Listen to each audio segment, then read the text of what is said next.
Is this? Oh, okay.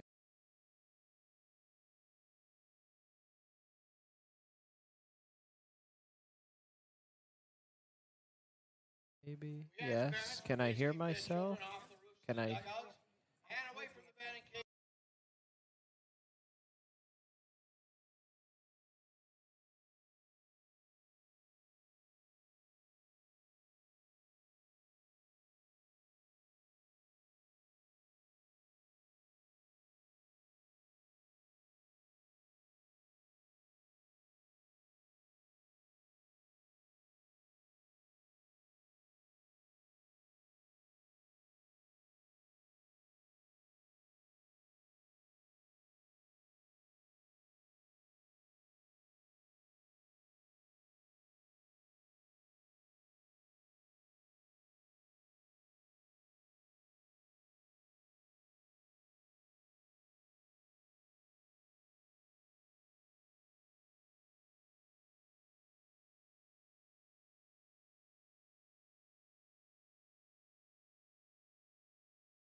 Talk, Cory.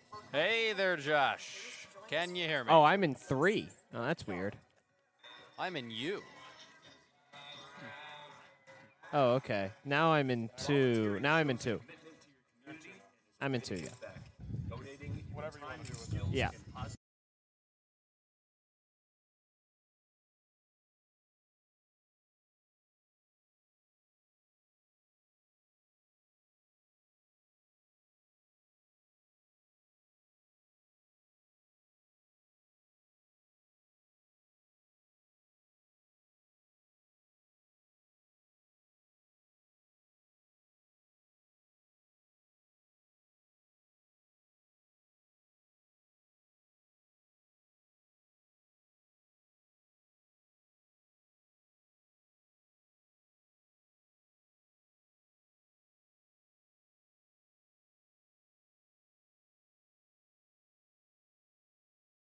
Look now, but the Gatemen have won 6 here at Lowell Park to face the Kettleers. Welcome to the Gatemen pregame show alongside Cory Miller. I'm Jeff.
Stop, it's out of play. Yours to keep, courtesy of Cotuit Liquors. Randall up over 300 on the season. His last game came against Brewster. He was 0 for 2. He exited after that second at-bat, but in those 2 plate appearances, saw 23 pitches. 0-2, takes the ball downstairs. Just really impressive at-bats, and just tough for him. They just didn't result in hits. Especially considering he was dealing with a migraine that game, too. That's why he exited. The fact that just alone you're able to deal with that kind of pain and still put together quality at-bats like that, really impressive. Randall's such a talented hitter. 1-2, slicing into left field. Right at Winfield, jogs in and he makes the grab, 1 out. 6, Hunter Carnes, the left fielder, Florida State. And so now this will be interesting to see how Evans will attack the heart of this Gateman order when you have 3 righties in Carnes, McHugh, McDonald, who are really swinging a hot bat, a lot of power between the 3 of them.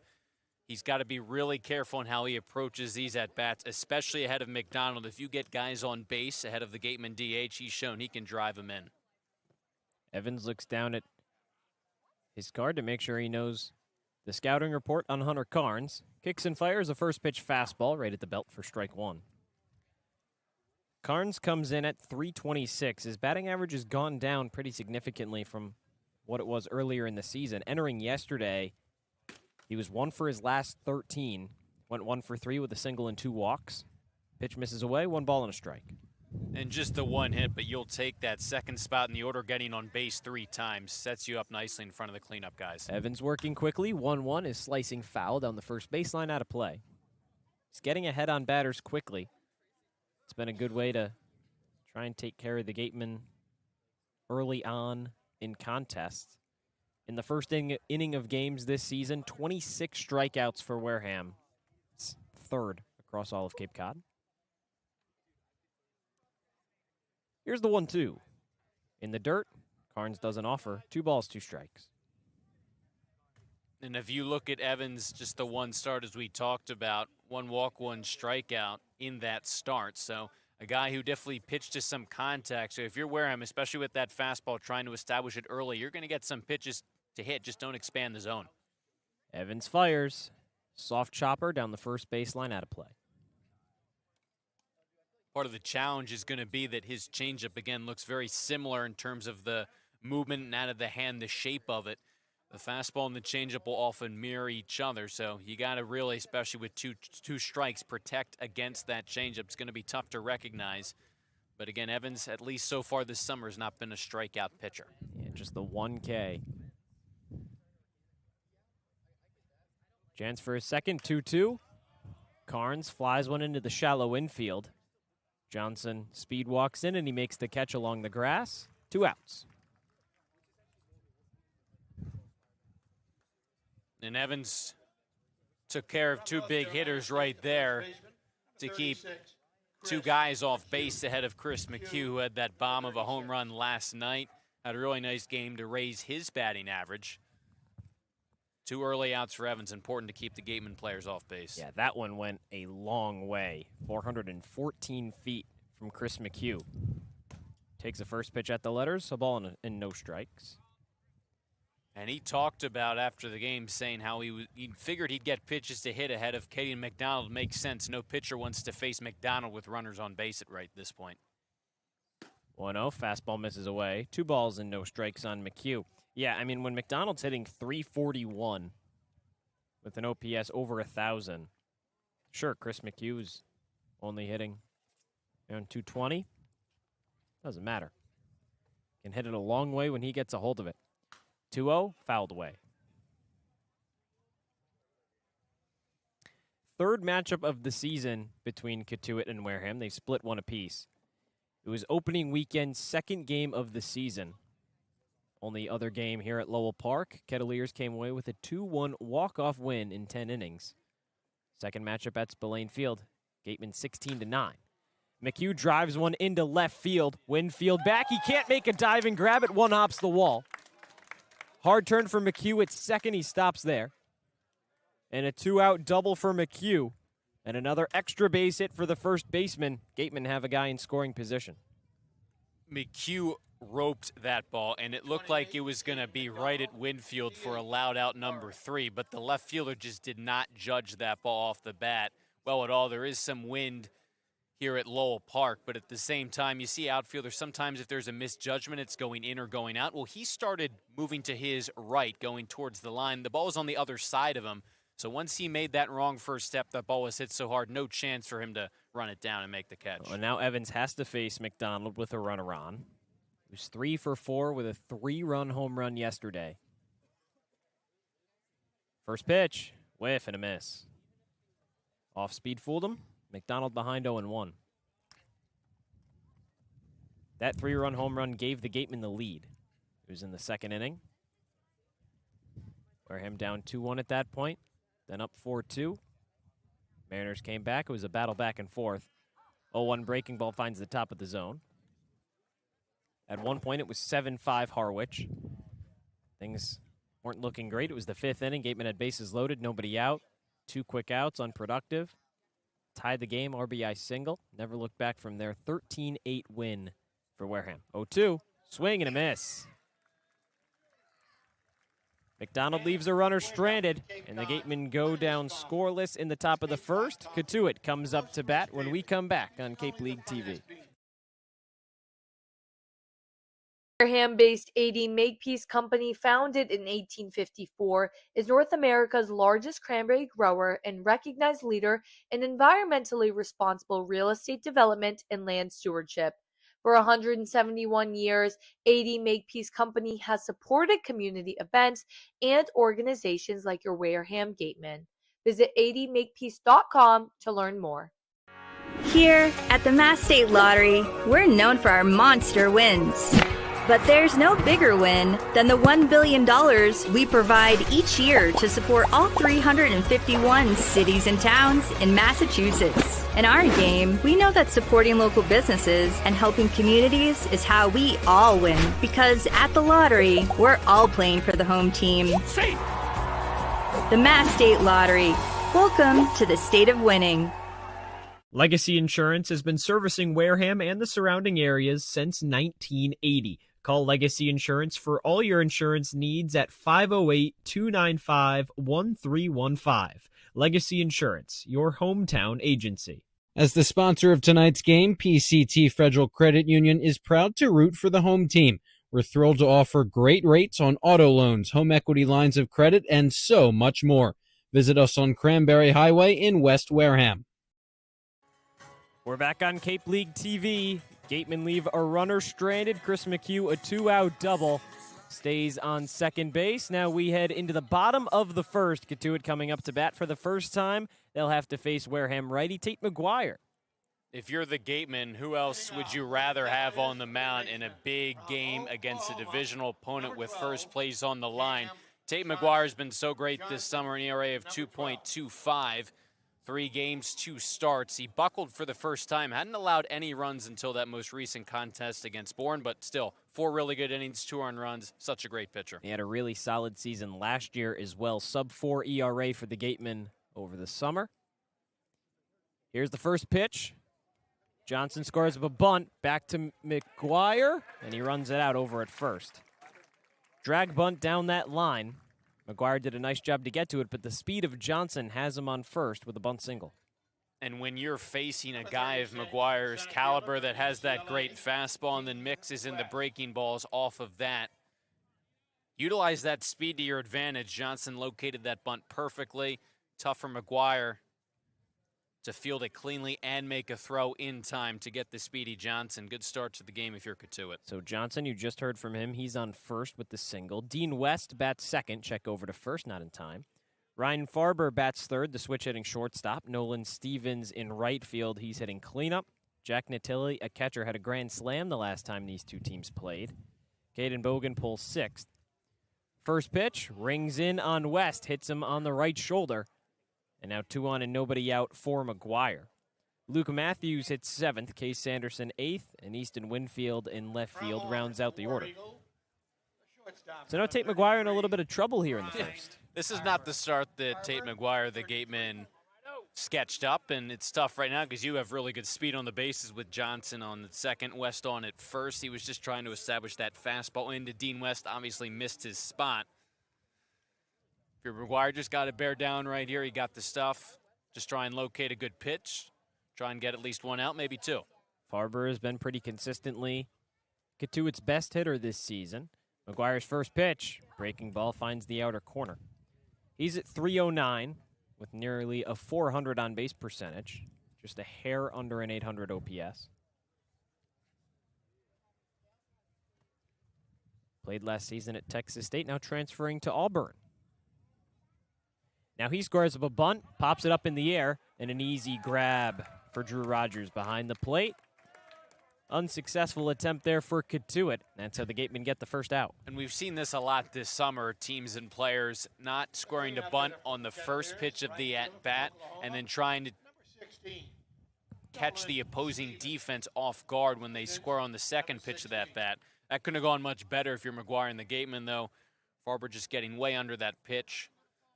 And a big unproductive first out if you're Tate McGuire. Brings up Nolan Stevens. McGuire is going to see a plethora of left-handed hitters. Just Jack Natilli and Luke Matthews from the right side. 2 on, 1 out. Both runners go. Throw down to second from Rogers. And he catches West in a pickle. Now Ramirez throws home, and he got the lead runner. Heads-up play from Chris Ramirez. Camden Johnson was in to safely to third. And then when Dean West was trying to avoid the tag, Ramirez saw Johnson head for home out of the corner of his eye, tossed, and a perfect throw gives an easy tag for Drew Rogers. 2 outs here in the first, and how eventful it has been for Cotuit on the base paths. Yeah, and I'm running out of words to describe Chris Ramirez. I mean, when you have that trailing runner just stop before he gets to second, you could clearly see it, whether it was designed or not, that Cotuit was going to try that delayed steal and send a runner then from third, try and score him. The awareness of Ramirez, and then the ability to make that perfect throw. So big. 1-0, fastball. He offered at it. It's 1-1. Yeah, it seemed like West just kind of stopped short of the bag, and he knew that he was going to get thrown out. I mean, it was a bullet throw from Drew Rogers, and he was just trying to hold up on the pickle, but just a heads-up play from Ramirez over at short. 1-1 pitch, chopped over to first, but foul. And why not? If you're Cotuit, knowing that that throw is beating you by a lot, all that Ramirez had to do was slap a tag on. Why not try and make things interesting, forcing that rundown, and then possibly play at the plate if the defense falls asleep? You get an easy first run. Again, Ramirez, just the awareness that the runner from third and Johnson was probably going to try and score. The fact that he knew it, he saw it, turned and made a perfect throw. So big to get McGuire and out away from getting out of this inning. Well, we're just 2 outs into this game, and we've seen 2 bunts and a stolen base attempt. 1-2, swing and a miss. Small ball doesn't work for Cotuit. Leaves one stranded in the first. We're still scoreless heading into the second inning on Cape League TV. At the Mass State Lottery, we know there's no bigger win than the $1 billion we provide each year to support all 351 cities and towns in Massachusetts. Now that's how we all win. The Mass State Lottery. Welcome to the state of winning. If you can dream it, if you can cruise in it, if you can summer in it, fish from it, or take it for a day at the beach, we can protect it. The Baldwin Group. Protecting the possible. Finding a good personal injury attorney is very difficult. If you or a family member has been involved in an accident, hurt at work, suffered a slip and fall, or have been injured due to negligence of someone else, contact the lawyers at Reedy, Kiernan, and McNally, LLP today. They are experienced trial attorneys who practice in all of the courts in the Commonwealth. The firm has been recognized by Best Lawyers in America for outstanding legal representation. Contact Reedy, Kiernan, and McNally, LLP today. The firm is located at 267 Main Street in Wareham. Reedy, Kiernan, and McNally, LLP also has offices in New Bedford and Falmouth. Call 508-295-0286 or visit their website, www.rkm-law.com. For a good piece of glass, call Abby, located at 3 Tyler Ave in East Wareham. Call Abby Glass and Locks about getting a free quote for your windows, doors, locks, and other glass needs. 5 a.m. Both teams leave a runner on. We head into the second. We're still scoreless from Lowell Park. Alongside Cory Miller, I'm Josh Richardson. Rob Evans back on the mound. He'll face 5, 6, 7 for the Gatemen. Richie, Sheehan, and Rogers, a lefty followed by two righties. Cory, what an interesting end to that first inning. Yeah. Cotuit really trying to play small ball does not work out in their favor. The whole inning was really fascinating. The bunt worked and then a hit by pitch. If you're the Gatemen, this is just probably the worst possible way you could draw up the start to the bottom half of the inning. McGuire in early trouble. It's kind of I think you could say one of the biggest games of the season. But again, credit your defense. You forced the bunt pop out. And then again, the awareness of Ramirez to get that second out. McGuire made some nice pitches to strike out the cleanup man Stevens to end the inning. Yeah, 2 on, nobody out. Gatemen fought out of the jam. Lefty on lefty for Colin Ritchie. First pitch. Fastball finds the outer corner. It's 0-1. You mentioned biggest game of the season. Top 2 teams in the West Division right now. Wareham at 13-13. Cotuit 11-13-2. Playing much better baseball as of late. These two teams were in the gutter about a week and a half ago. Breaking ball misses high. A ball and a strike. And obviously, listen, it's one game. No matter the outcome, still have some season to play, but it's going to have implications down the stretch in terms of those West Division standings. 1-1 pitch, skied into right field, medium depth. Stevens creeps in and makes the catch. Richie's really great at elevating the baseball, and when he does get elevation, turns through the ball. As we've seen, he can really drive it a long way, just a little bit too far under that one. We saw the Cotuit dugout telling Weston center field to shift over more to his right, but obviously right there didn't matter. Yeah, a little bit too much backspin on that from Richie. You mentioned he can elevate it. He's got 4 home runs in his last 6 games. Somebody else that's been swinging a hot bat, Van Sheehan. He's up right now. First pitch, chopper over to short. Ryan Farber gobbles it up. Toss across the diamond is picked out of the dirt from Sanderson, out number 2. I like that the Gatemen have come out aggressive here to begin the second, but also, again, keeping in mind that Evans is a guy who isn't going to strike a ton of hitters out.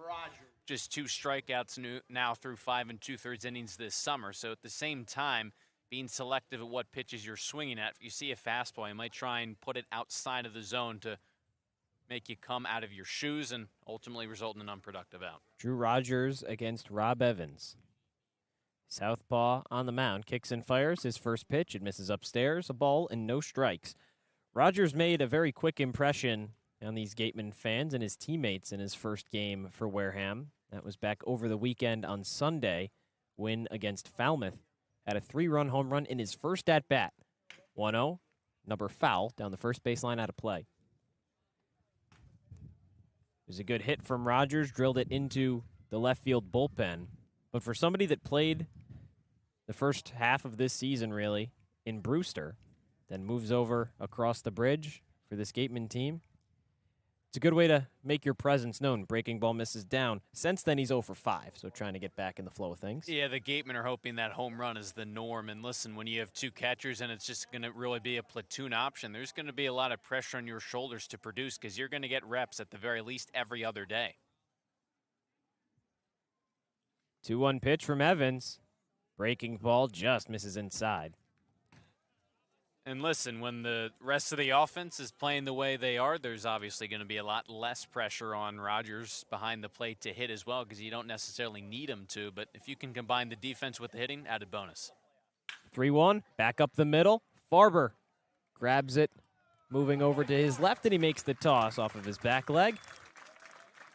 Gatemen down in order in the second.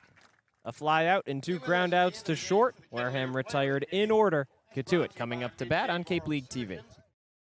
Finding a good personal injury attorney is very difficult. If you or a family member has been involved in an accident, hurt at work, suffered a slip and fall, or have been injured due to negligence of someone else, contact the lawyers at Reedy, Kiernan, and McNally, LLP today.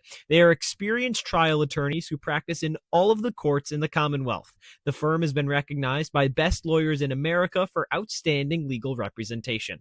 Contact Reedy, Kiernan, and McNally, LLP today. The firm is located at 267 Main Street in Wareham. Reedy, Kiernan, and McNally, LLP also has offices in New Bedford and Falmouth. Call 508-295-0286 or visit their website www.rkm-law.com. Sync Law. Live, life, law. Covering all residential and commercial real estate matters. You live life to the fullest and let us Sync Law. That's synclaw.com. Sync with an I, not a Y. Be selfish. We represent only you. There hasn't been a ton of training when it comes to bat speed or products for players to be able to train bat speed.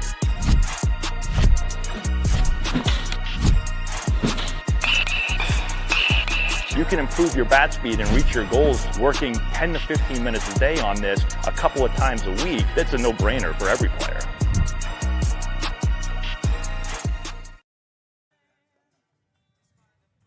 It's the bottom of the second from Lowell Park. Tate McGuire on the mound for his second inning of action. Cotuit stranded one in the home half of the first. Then retired the Gatemen in order in the second. Here they come up for 5, 6, and 7 in the order. Jack Natilli, recently named Cape Cod Player of the Week from July 5th to July 11th. Steps up for his first at-bat of the night. Gateman pretty familiar with him. Had a grand slam the last time these two teams played. Yeah, speaking of offensive production from a catcher spot, that was 5 homers, 19 RBIs. That's one way to do it right there.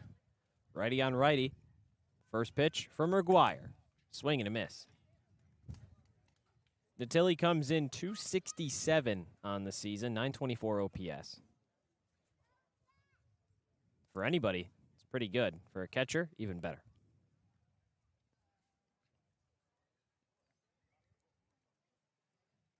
0-1 pitch. Fastball gets behind Rogers and into the backstop. It's 1-1. Natilli, one of the top catchers in Pennsylvania coming out of high school. Ranked the #1 catcher in the state by perfect game.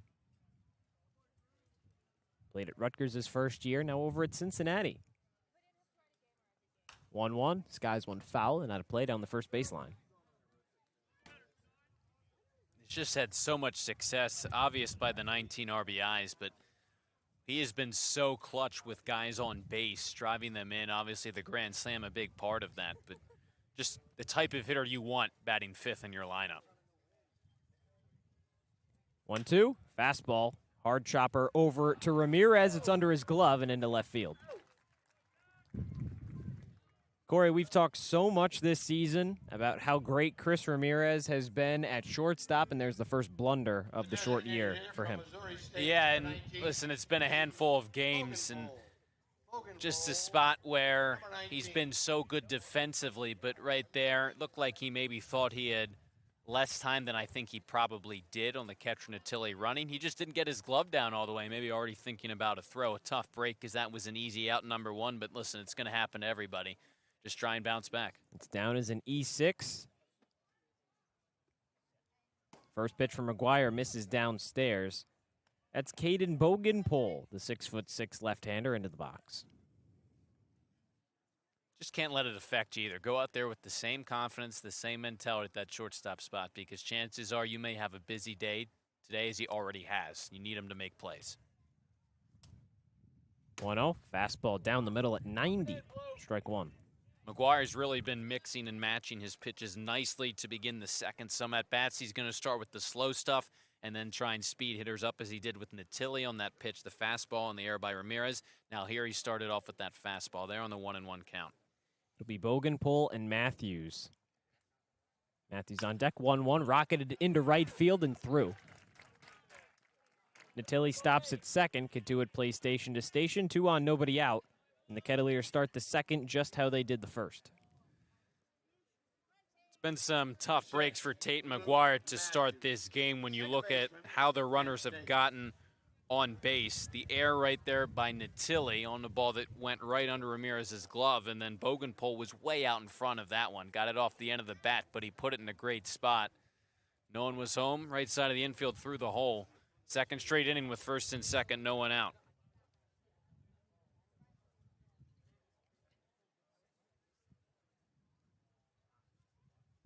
Check over to second for McGuire. Now he goes home. Matthews squares up a bunt, pulls it back. It's at the bottom of the zone anyway. It's 0-1. And so the second straight inning in this situation, we've seen Cotuit hit or squirt a bunt. Farber was on the second pitch of that bat. That one from Matthews on the first pitch. See if he's scoring again. Seen small ball in the first inning. Cotuit tried to score up 2 bunts. Now he pulls one down. Cheyenne charges in. Long toss over to first base. It's in time, just by a hair. Runners advance. It goes down as a sac bunt from Luke Matthews. Now both in scoring position for the Kettleers with 1 out here in the second. Obviously, the bunt from Farber was not what you want to pop out back to the catcher. That is the dream spot for a bunt. Perfectly hit, the velocity perfect down the third baseline. Cheyenne, though, made a great play. You could hear him calling, I got it, I got it, I got it. That's what you need so the pitcher shades off. You can come and make that play. He had to hurry the throw, too, off balance. Perfect job, nice throw to at the very least get 1 out. Cheyenne's been great defensively at shortstop, and with the emergence of Chris Ramirez, he's moved over to the hot corner. Case Sanderson takes the first pitch upstairs. It's 1-0. Sanderson and Winfield, barring a double play, will be the 2 to come up to bat here in the second. That's 8-9. Kettleers will turn it over to the top of the order to follow. 1-0 pitch. Chopper over to first. Slow roller. McHugh steps on the bag. A run comes in to score. RBI ground out for Case Sanderson. 3 unassisted. Cotuit plates the first run of the game. It's 1-0 Kettleers. And the Gatemen infield was back all across the board, so they would have conceded a run regardless. I think that's a smart move. Still just in the second inning. You're just trying to avoid that big inning. The offense has been great. You could see McHugh, at first he was kind of hesitant. Do I want to go home or even let this go foul to nullify the run scoring? But made the right decision, got that second out. McGuire's not away from limiting the damage to just 1 run. And he's got a favorable part of the order to do it against, 8-9. Fastball down the middle at 91. 0-1. Sanderson at 231. Winfield a little bit higher, 261. But when you look across this Cotuit lineup, it's going to be close to the bottom of where batting averages are between these two teams. 0-1. Fastball high in the air into shallow left field. Carnes is under it, and he makes the catch. Cotuit leaves 1 stranded on third, but they plate 1 as well. 1-0 Kettleers heading into the third on Cape League TV.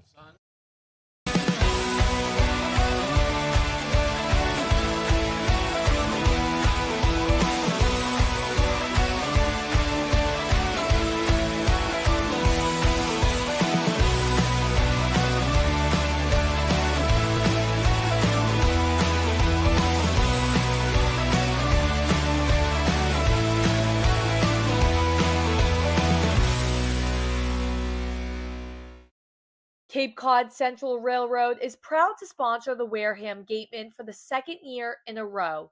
Experience the scenic beauty of Cape Cod like never before.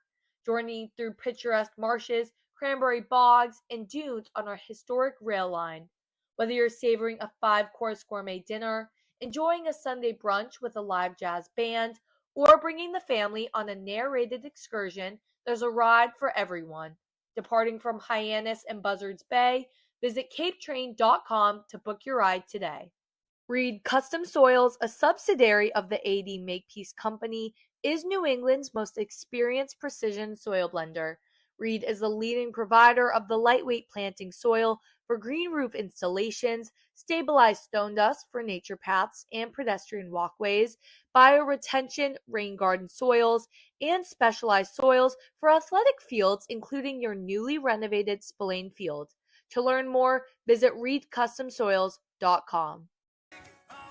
It's the third inning, and the Kettleers on top 1-0 here from Lowell Park. Alongside Cory Miller, I'm Josh Richardson.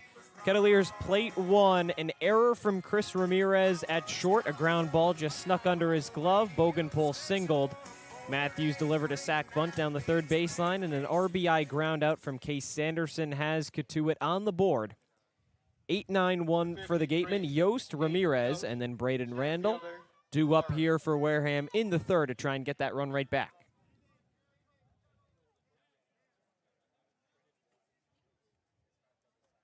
Yost steps up into the box. Lefty on lefty to lead off the inning. Evans kicks and fires. First pitch fastball misses above the belt, 1-0. Yost had the day off yesterday. comes in at a 193 average. This summer, he's 0 for 5 with 3 strikeouts against Cotuit. 2 games. 1-0, chops one foul. Back to the Gatemen dugout. Barehanded grab from Chris McHugh. And it's 1-1.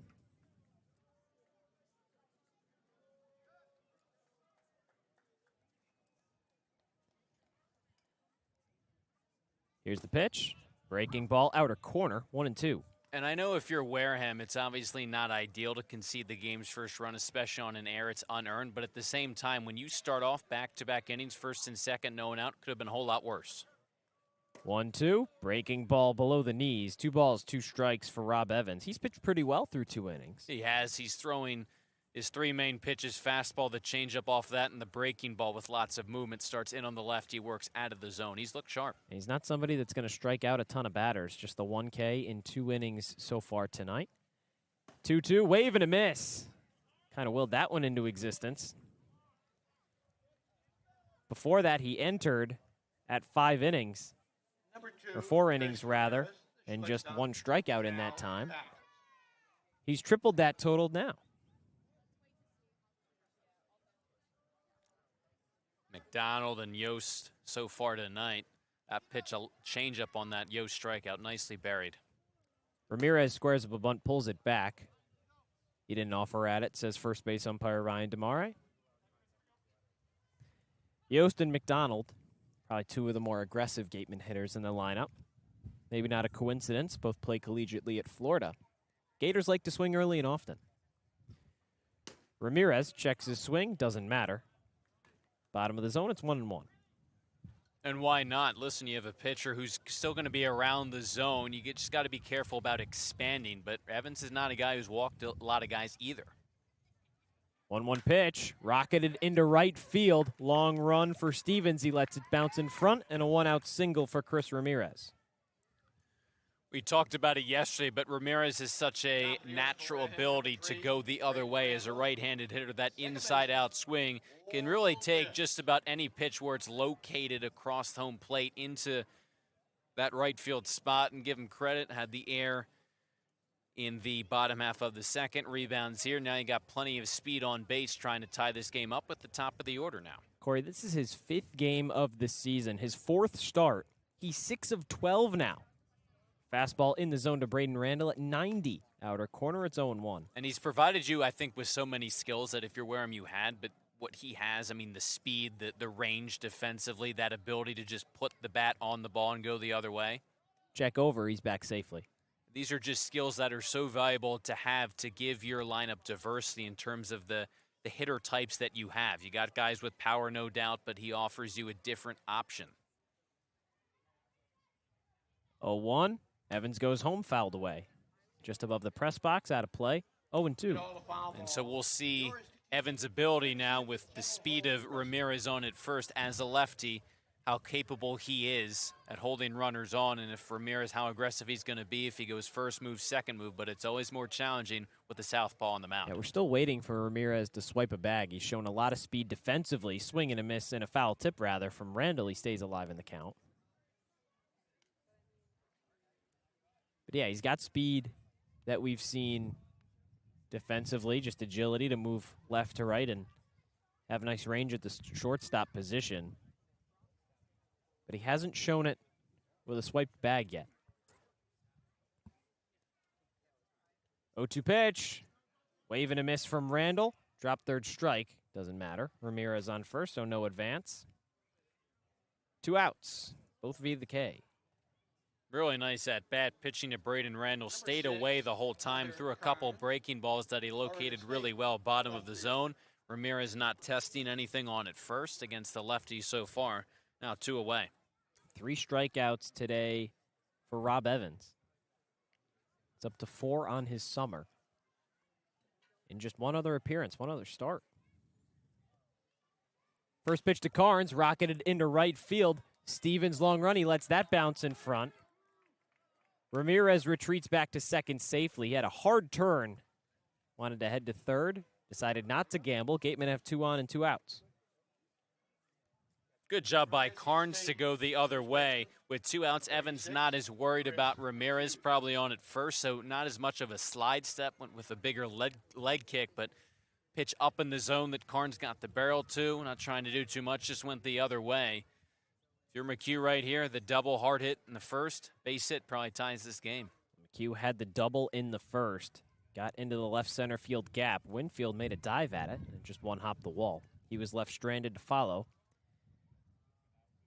First pitch, breaking ball misses away. And you know that if you're Evans, you're going to want to pitch to McHugh in this spot, because you've got Caden McDonald standing on deck, who, yeah, you know, you struck him out in the first, but hitting .341 with a couple home runs is no joke.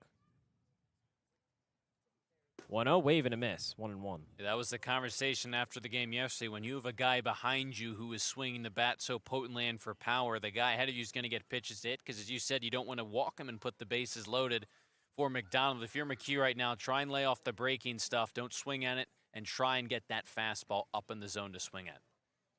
Ramirez on second, Carnes on first. 1-1, swing and a miss, 1-2. McHugh couldn't time up the off speed. Now he's behind in the count, has to protect the plate. He had that 2-run home run yesterday in the 13-8 win over Harwich. Called it the best swing of the summer. Sure, he would like to top it here. 1-2, swing and a miss. Rob Evans strikes out the side, and the Gatemen leave 2 stranded here in the third. Cotuit on top 1-0 heading into the home half on Cape League TV. Comes to protecting your home, car, or business, trust the team that's been covering our community for generations. For personalized coverage and service that you can count on, the choice is easy. It's Morse, of course. Visit morseins.com today. A+ repairs smartphones, tablets, game consoles, and computers. Get it done right the first time. Sports Turf Specialties has set the standard for high-quality natural grass athletic field construction. As a full-service athletic field construction company, we specialize in design, build, and renovation of native soil, modified soil, and sand-based athletic fields. Our team will provide you with superior quality, expert guidance, and continuing support long after the completion of our project. We are proud to have built the infield for the Wareham Gatemen field. Go Gatemen!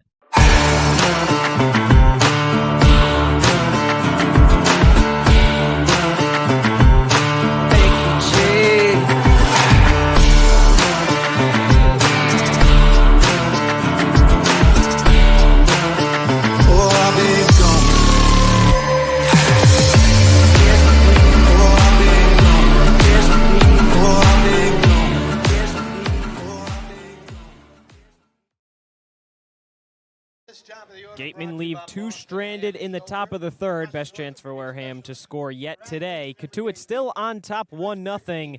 Top of the Kettleer order coming up to bat. Tate McGuire back out on the mound.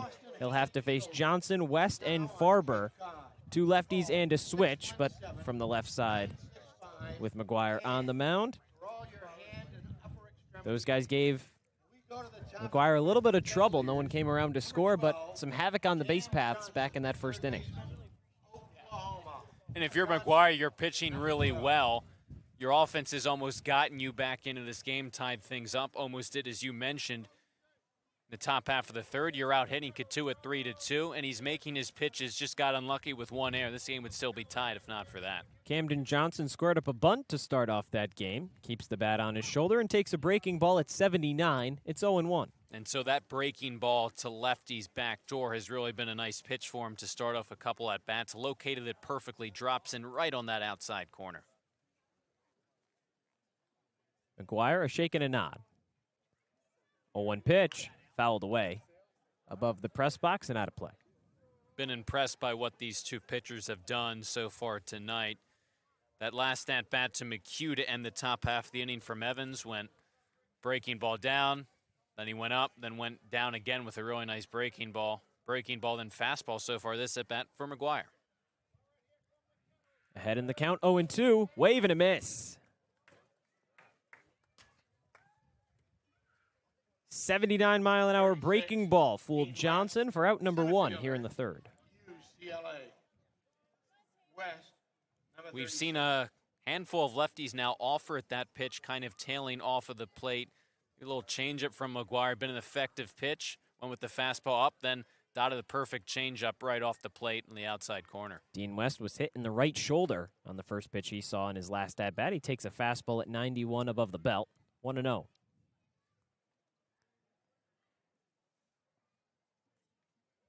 West was the runner left stranded on second in the first.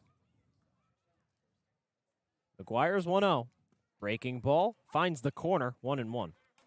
I mean, the ability to locate a breaking ball when you're down in the count just like that perfectly on an outside corner is going to get you, if you fall behind, back into a lot of counts because not many hitters can square that pitch up.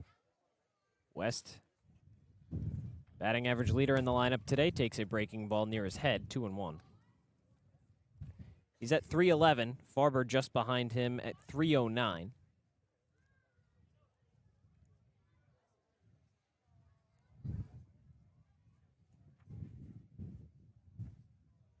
Two-one. Breaking ball misses away. 3 balls and a strike.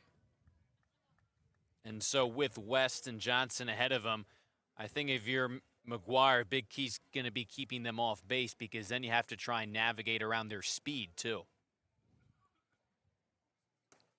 Fastball misses downstairs and a 4-pitch walk for West. Here comes Farber. Tough at bat for Maguire to lose West after they threw that nice breaking ball to him, but pitches that followed just didn't really threaten the zone. Still does have that first out, but this is the part in the order really through Natilli that you have to be extra special careful if you're Tate Maguire, just trying to keep this a 1-run game. Farber tried to lay down a bunt in the first inning. He ended up popping out. Right back to Rogers behind home plate.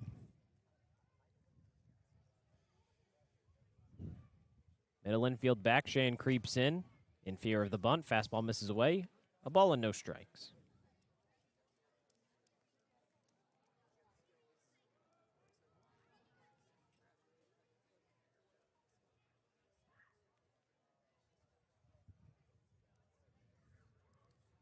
One-0 pitch, misses downstairs, 2-0. Farber in front, you don't want to put 2 on and 1 out here if you're Maguire, especially after that early strikeout here in the third. No, and just trust your stuff because when you've been around the zone, there haven't been a lot of hard hit balls whatsoever. Short lead for West and a check over not in time. He just hasn't been locating his breaking ball or his fastball past 6 or so pitches. West remains pretty close to the bag. He stays put. Liner over to first, and it's through the right side of the infield. West hustling around second. He's on his way to third. No throw in from Richie in right field, and the Kettleers have runners on the corners with 1 out in the third. And I just mentioned you don't want to have to contend with the speed of West because that's what he's able to do, turn a base hit and get 90 feet away on at third base. A ground ball that was hit perfectly between Rayna and McHugh. McHugh initially, he was closer to it, thought he was going to offer at it, but turned to Randall and it just hit perfectly in between him. And at the same time, with Farber so far out in front of that, it really slowed up once it got to the outfield. It was a long run from Richie, so that's really what allowed West to get to third. Infield stays back, a chance to turn a double play and get out of the inning. Nolan Stevens struck out to end the first. He's back in the box. Maguire from the stretch, breaking ball chopped foul into the backstop. It's 0-1.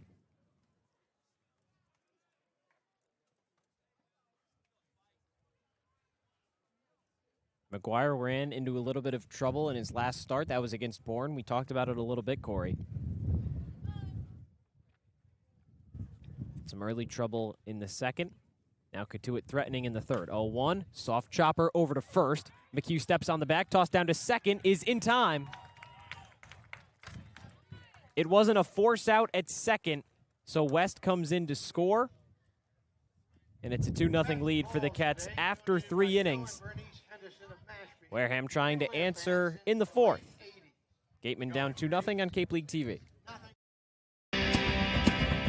If you need to dig, lift, move, grade, clear, or cut, pump, weld, clean, light, and just about anything else, Dial up the rental source for the newest and the most reliable equipment in New England. Staffed with equipment and construction experts. Milton Rents, your local source. You can make any bat feel lighter by adding a velo puck knob. Instead of having to go get a whole entirely new bat, you can simply add the puck to it. Players can use this with any bat. It's basically going to shift the weight of the bat a little bit more towards the hands. Players are able to hit the ball a lot harder just by simply adding the puck on.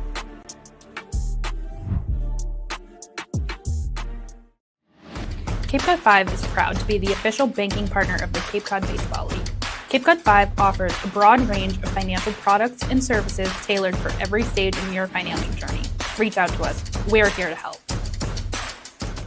Sports Turf Specialties has set the standard for high-quality natural grass athletic field construction. As a full-service athletic field construction company, we specialize in design, build, and renovation of native soil, modified soil, and sand-based athletic fields. Our team will provide you with superior quality, expert guidance, and continuing support long after the completion of our project. We are proud to have built the infield for the Wareham Gatemen field. Go Gatemen! Gatemen back up to bat here in the fourth. They've left a runner stranded in the first and the third. It'll be McDonald, Ritchie, and Sheehan trying to claw back in this one. Number 28. Kettleers on top alongside Cory Miller. I'm Josh Richardson. Be the heart in the order. 4, 5, and 6. McDonald, one of the hottest hitters in the Gatemen lineup. Rob Evans has pitched pretty well so far. Fastball at the knees for strike one. He really has fastball in some counts, but the breaking ball is what really has looked good on both lefty and righty hitters. 0-1, breaking ball at the belt. Now McDonald behind 0-2. He struck out swinging to end off the first.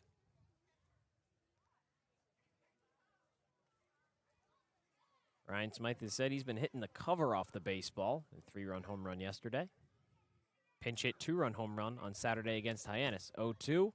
Takes a breaking ball. It misses inside. A ball and 2 strikes. And we've seen Evans 3 pitches in this at bat. All 3 were different. Fastball, changeup, breaking ball. Gives hitters a lot of looks when you can throw all of them accurately in and around the zone. Evans kicks and fires a 1-2. It misses away. Count back to even for McDonald.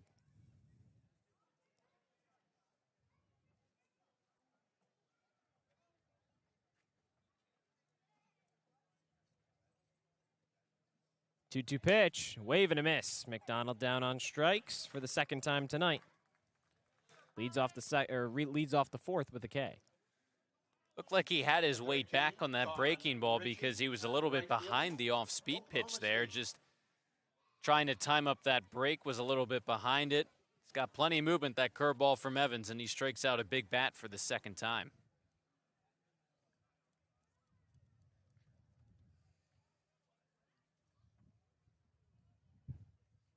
Lefty on lefty for Colin Ritchie. Breaking ball outer half, 0-1. Ritchie's been swinging a hot bat as of late. His batting average raised 30 points in the last week. He's got 4 home runs in his last 6 games. A 1 pitch, misses inside. Curious to see this matchup too. Lefty on lefty. He's obviously had success against righties. How does he carry that over?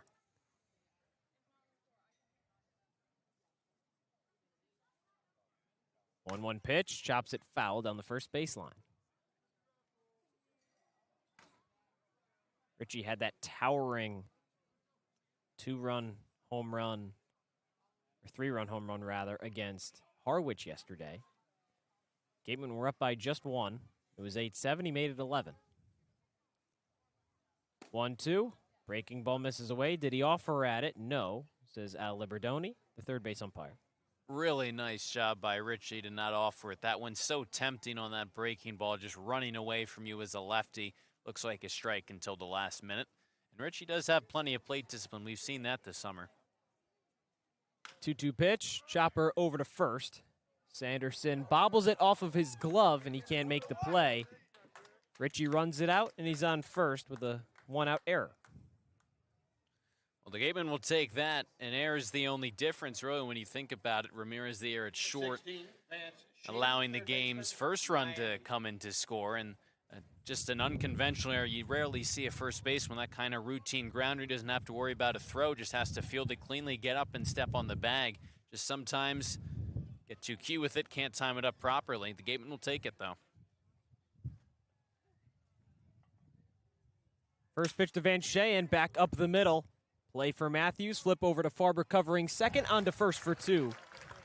4-6-3 double play erases the error. And the Gatemen down in order here in the fourth. Wareham-based 80 Makepeace Company, founded in 1854, is North America's largest cranberry grower and recognized leader in environmentally responsible real estate development and land stewardship. For 171 years, 80 Makepeace Company has supported community events and organizations like your Wareham Gatemen. Visit 80makepeace.com to learn more. Here at the Mass State Lottery, we're known for our monster wins. But there's no bigger win than the $1 billion we provide each year to support all 351 cities and towns in Massachusetts. In our game, we know that supporting local businesses and helping communities is how we all win. Because at the lottery, we're all playing for the home team. Safe. The Mass State Lottery. Welcome to the state of winning. Legacy Insurance has been servicing Wareham and the surrounding areas since 1980. Call Legacy Insurance for all your insurance needs at 508-295-1315. Legacy Insurance, your hometown agency. As the sponsor of tonight's game, PCT Federal Credit Union is proud to root for the home team. We're thrilled to offer great rates on auto loans, home equity lines of credit, and so much more. Visit us on Cranberry Highway in West Wareham. Gatemen down 1-0 in the home half of the fourth. We're on Cape League TV alongside Cory Miller. I'm Josh Richardson. Tate McGuire stays in the game for his fourth inning of action. He's just at 34 pitches, so he's made it through these first innings fairly quickly. Except that one error from Chris Ramirez helped that run come in to score.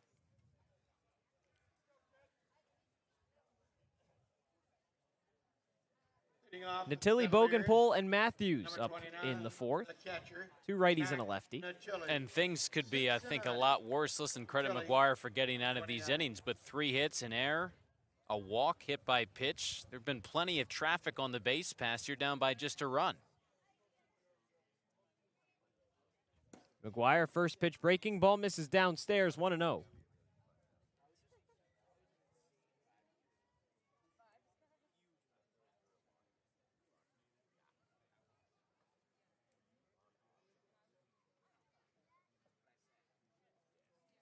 Pitch, breaking ball chopped over to Sheen.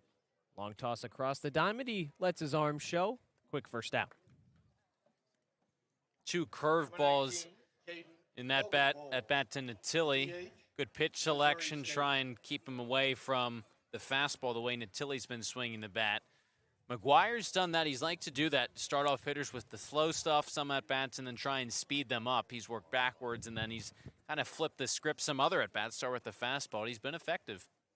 Again, 24 pitches, or 24 strikes and 36 pitches, rather. Make that 25 and 37. A breaking ball finds the zone on Bogenpol right at the knees. Natilli reached on the error. He came around to score. Breaking ball misses downstairs. Bogenpol had the single into right field. Matthews laid down a sac bunt. Sanderson and unassisted, or an RBI rather. That was a ground out to McHugh unassisted. 1-1 fouled away.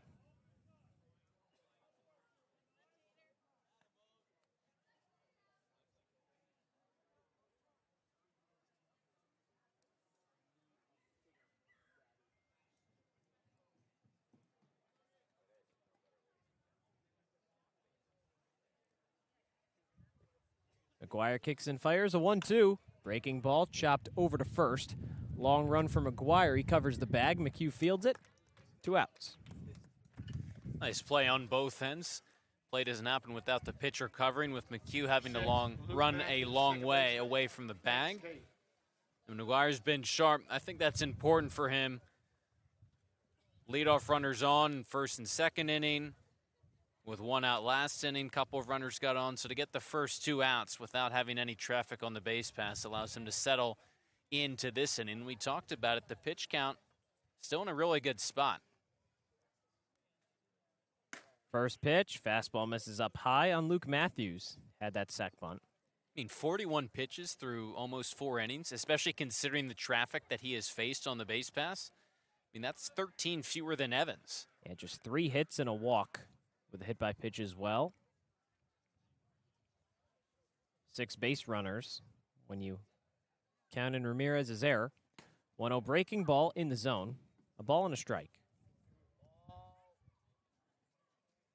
And so, listen, I know that he's only had a couple of starts this summer. 4 innings has usually been his max, but pitch count-wise, he's in good shape to throw another.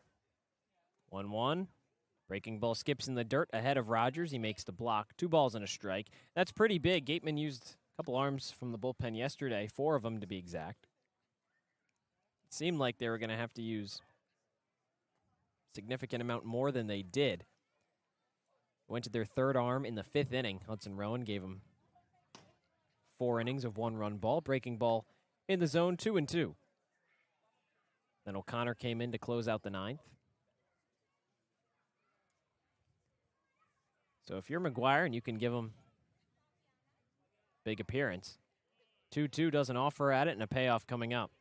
Be pretty big to just kind of rest the bullpen a little bit. It would, and listen, he's got to get through this inning first with 2 outs, but if he's throwing well and the pitch count's in good shape, listen, I think you're still going with your best because he's done a nice job, again, even when he's allowed base runners tonight. Payoff pitch, lined over to third. Sheehan fields it on a hop. Toss over to first in time for out number 3. Cotuit down in order after 4. The Kettleers still on top 1-0 on Cape League TV.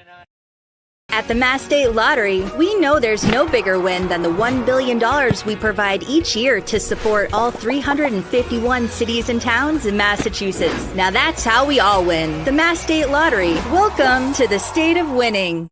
If you can dream it, if you can cruise in it, if you can summer in it, fish from it, or take it for a day at the beach, we can protect it. The Baldwin Group. Protecting the possible. Finding a good personal injury attorney is very difficult. If you or a family member has been involved in an accident, hurt at work, suffered a slip and fall, or have been injured due to negligence of someone else, contact the lawyers at Reedy, Kiernan, and McNally, LLP today. They are experienced trial attorneys who practice in all of the courts in the Commonwealth. The firm has been recognized by Best Lawyers in America for outstanding legal representation. Contact Reedy, Kiernan, and McNally, LLP today. The firm is located at 267 Main Street in Wareham. Reedy, Kiernan, and McNally, LLP also has offices in New Bedford and Falmouth. Call 508-295-0286 or visit their website, www.rkm-law.com. For a good piece of glass, call Abby, located at 3 Tyler Ave in East Wareham. Call Abby Glass and Locks about getting a free quote for your windows, doors, locks, and other glass needs. It's the 5th inning from Lowell Park, and the Kettleers still on top 1-0. Third matchup of the season between Wareham and Cotuit. Alongside Cory Miller, I'm Josh Richardson.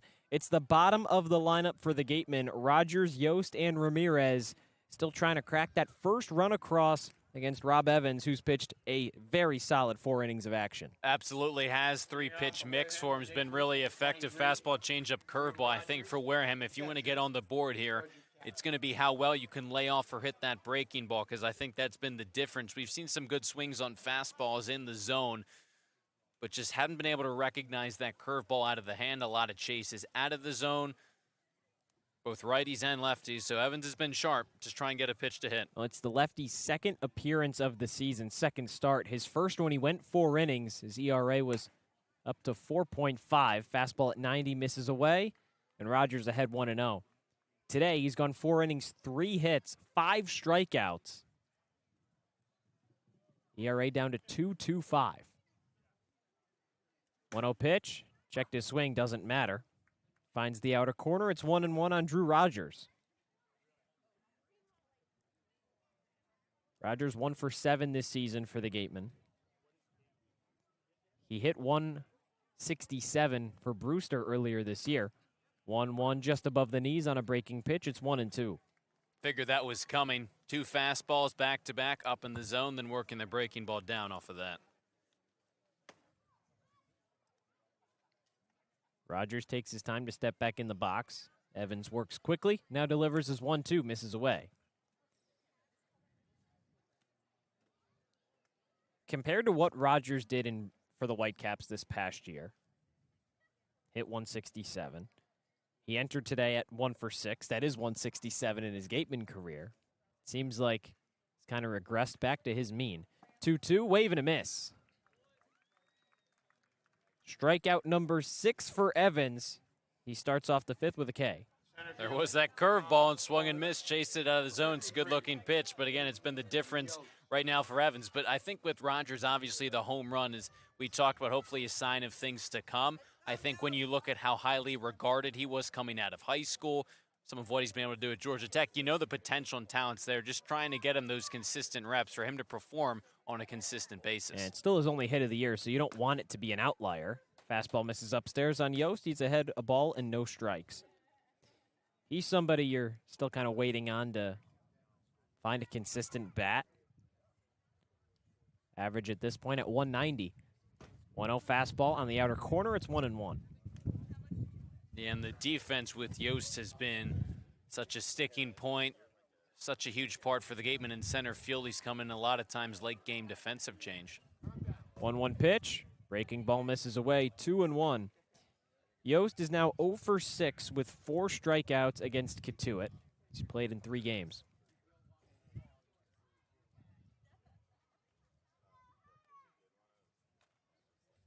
Big spot for him here. 2-1. Lines one over into right field, but a good block from Sanderson at first. He wins the race to the bag. That one hard hit right down the line, and Sanderson did a nice job to block it before it trickled into the outfield grass. Yeah, you could hear the crack of the bat. Yost connecting on that one. Got a hold of it, just way out in front of it and hitting it right at an infielder. We've seen some hard hits for the Gatemen hitters, but a lot of swings, which they were out in front of the baseball, hit right at infielders.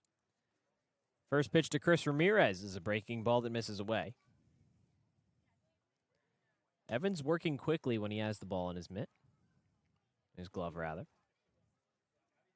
Ramirez has one of just 3 hits off of the lefty. Drilled it into right field, 1-0. Fastball at the belt, 1-1. Ramirez, 9-hitter for the Gatemen. He's kind of been in that spot for most of the season so far, his 4th game. Kind of utilized as a second leadoff man.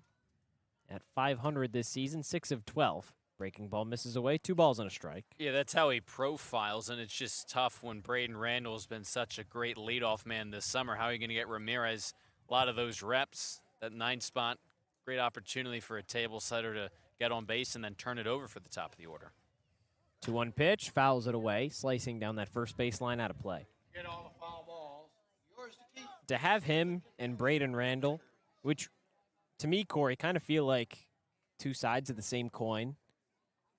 One righty, one lefty, but really the same type of player, it seems. Good defenders up the middle. 2-2. Lines one into left field. That's through the gap. And a 2-out single for Chris Ramirez. Check that up to 7 of 13 on his short Gateman career. Yeah, it's pretty good. And listen, he's just, even if it's 2 strikes, he's shortening up the approach and he gets the bat on the ball, hits it hard. He went to right field early and went to left field now. Obviously, you'd love some base runners on ahead of him, but this is what you need him to do in the 9 spot. Listen, it's tough because you're not going to get as many at-bats buried down there, but even still with 2 outs, with his speed on base, try and make something happen. Now Braden Randall, 3rd time through the order. Check back on Ramirez. He's in safely. Randall has been an extra base hit machine over his last couple games. He's got 5 doubles and a triple. 1 coming in every game up until Brewster earlier in the week. He rockets one into center field. Ramirez in safely to 3rd. And the Gatemen have runners on the corners.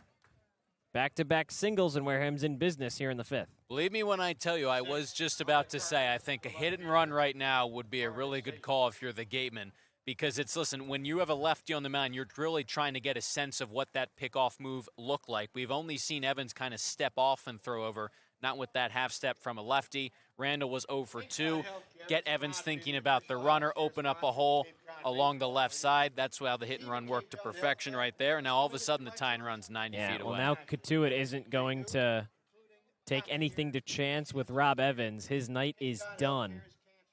Kettleers go to the bullpen, coming in to face Carnes, McHugh, and McDonald. At least one of those with 2 outs here in the 5th.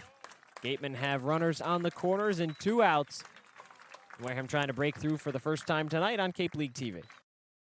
Being a good personal injury attorney is very difficult. If you or a family member has been involved in an accident, hurt at work, suffered a slip and fall, or have been injured due to negligence of someone else, contact the lawyers at Reedy, Kiernan, and McNally, LLP today. They are experienced trial attorneys who practice in all of the courts in the Commonwealth. The firm has been recognized by Best Lawyers in America for outstanding legal representation. Contact Reedy, Kiernan, and McNally, LLP today. The firm is located at 267 Main Street in Wareham. Reedy, Kiernan, and McNally LLP also has offices in New Bedford and Falmouth. Call 508-295-0286 or visit their website www.rkm-law.com. Sync Law. Live, life, law. Covering all residential and commercial real estate matters. You live life to the fullest and let us Sync Law. That's synclaw.com. Sync with an I, not a Y. Be selfish. We represent only you. There hasn't been a ton of training when it comes to bat speed or products for players to be able to train bat speed.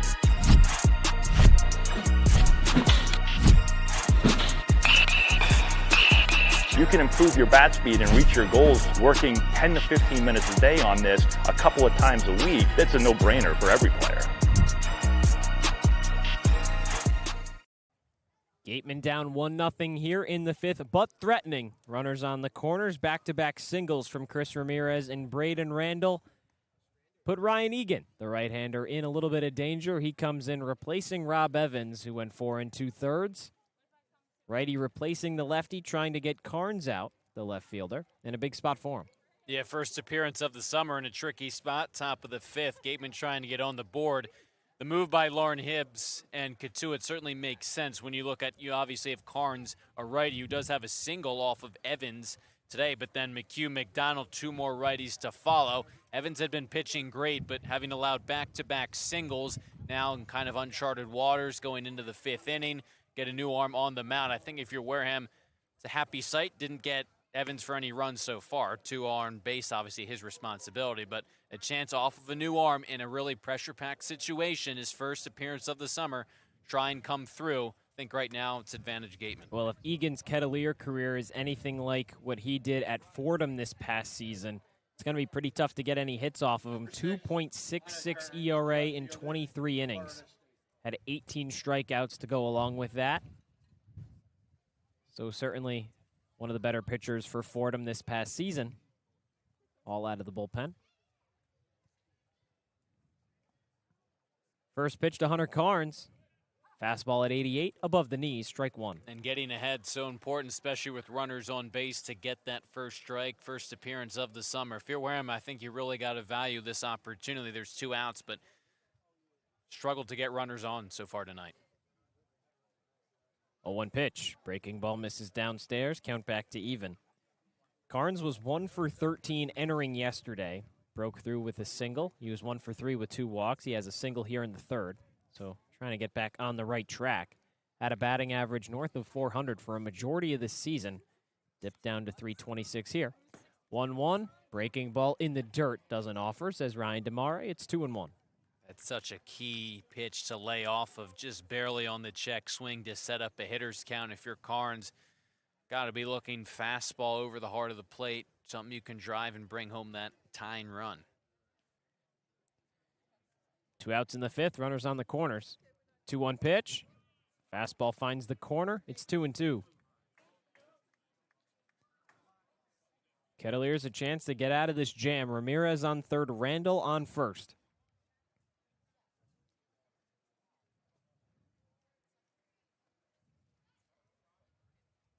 Egan kicks and fires. 2-2 pitch in the dirt. Randall heads over to second base. He steals it. No throw down from Natilli. Didn't want to risk the double steal. So now the Gatemen with 2 in scoring position and a payoff pitch coming up to Carnes. First base is open. But anything hit into the outfield should score both runs and give Wareham the lead. 3-2, swing and a miss. Carnes punched out to end the 5th, and the Gatemen leave 2 more stranded. Cotuit still on top 1-0 heading into the home half on Cape League TV.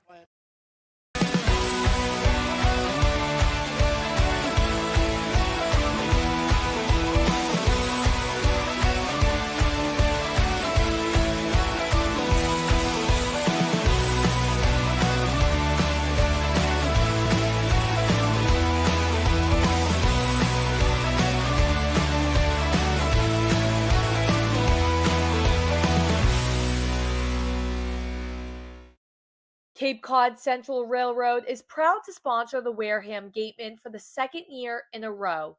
Experience the scenic beauty of Cape Cod like never before. Journey through picturesque marshes, cranberry bogs, and dunes on our historic rail line. Whether you're savoring a 5-course gourmet dinner, enjoying a Sunday brunch with a live jazz band, or bringing the family on a narrated excursion, there's a ride for everyone. Departing from Hyannis and Buzzards Bay, visit capetrain.com to book your ride today. Reed Custom Soils, a subsidiary of the AD Makepeace Company, is New England's most experienced precision soil blender. Reed is the leading provider of the lightweight planting soil for green roof installations, stabilized stone dust for nature paths and pedestrian walkways, bioretention rain garden soils, and specialized soils for athletic fields, including your newly renovated Spillane Field. To learn more, visit reedcustomsoils.com. Gatemen leave 2 stranded in the top of the 5th. Now coming back out defensively, Tate McGuire back on the mound for his 5th inning of action. He could be the first Gatemen pitcher to go 5 innings not named Caden McDonald. And he'll try and keep Cotuit at bay. Kettleers holding a slim 1-0 lead with 8-9-1 up in the lineup. Alongside Cory Miller, I'm Josh Richardson. An overcast day here from Lowell Park. Didn't know if we were going to get this one in. Some potential rain earlier in the day. Teams showed up, did batting practice at their own fields. First pitch to Sanderson. Breaking ball at his knees, 0-1. I mean, 47 pitches through 4 innings of work is kind of crazy. If you hope to average about 15 per inning if you do the math. He's up around 60 by this point, but he's been so efficient. 0-1 pitch. Breaking ball, check over to 30, went around, says Al Liberdoni, the third base umpire. It's 0-2. Sanderson grounded out to first back in the 2nd. Runner on third scored. That's how Cotuit plated the only run of the game. McGuire's 0-2 pitch. Misses high. A ball and 2 strikes. Even still, that's only pitch 49 in this one for McGuire. And he's had, again, a lot of traffic on the base pass, too, so it's But he's managed to get out of it, it seems, time and time again. Here's the 1-2. It misses away. Sanderson's worked it back to even.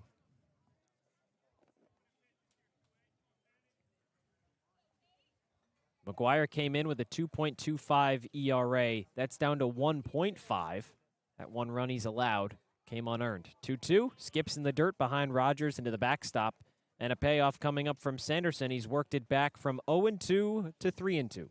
And yeah, not what you want to do starting the count 0-2, throw 3 straight balls, and then 4th lose Sanderson 8-9. You really want to take care of these guys to begin this inning. 3-2 pitch, wave and a miss. Breaking ball fooled Sanderson, 1 out here in the 5th. Probably a little bit more elevated than McGuire wants to place that breaking ball, but he's been so good throwing it on the outside corner. Sanderson just kind of looked like caught in between, didn't know what was coming, didn't time up that breaking ball. Up, credit McGuire, needed a strike right there, got it in the zone. Big first out now. He's the first of 3 lefties to come up to bat for the Kettleers. Easton Winfield the second, the 9-hitter. First pitch, chopped foul down the first baseline. He flew out into left to end the second. Camden Johnson, the leadoff hitter. He's 1 for 2 today with a drag bunt down the third baseline. It's been that top of the lineup that's given McGuire more of the trouble than not. Traffic on the base paths. 0-1 pitch, breaking ball, finds the outer corner. It's 0-2.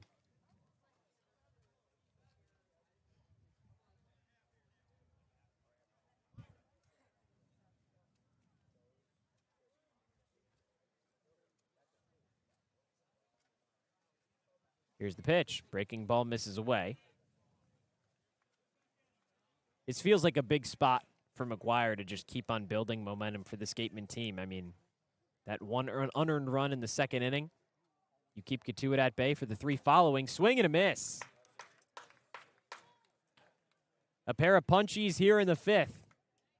2 outs for Tate McGuire.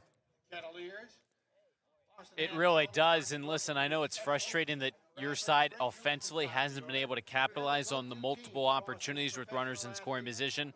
That top of the 5th, you got a guy 90 feet away. But I think at the same time, recognizing that your squad has scored the most runs across the Cape offensively. They're red hot off of a 13-run performance last night. So the odds that this 1-run deficit holds up and that Cotuit's just going to continue to keep the Gatemen bats shut out, I would tend to bet against that.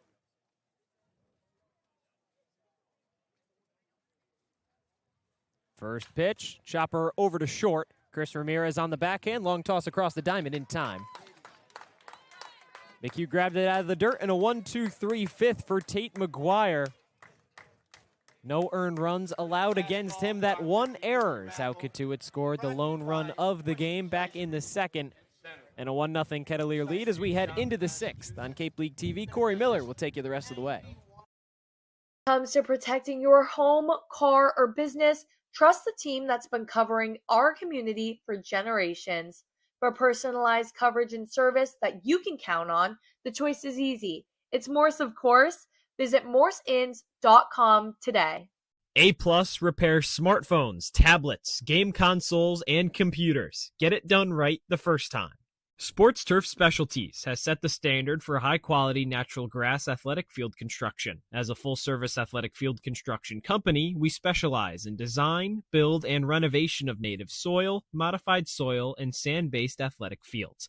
Our team will provide you with superior quality, expert guidance, and continuing support long after the completion of our project. We are proud to have built the infield for the Wareham Gatemen field. Go Gatemen!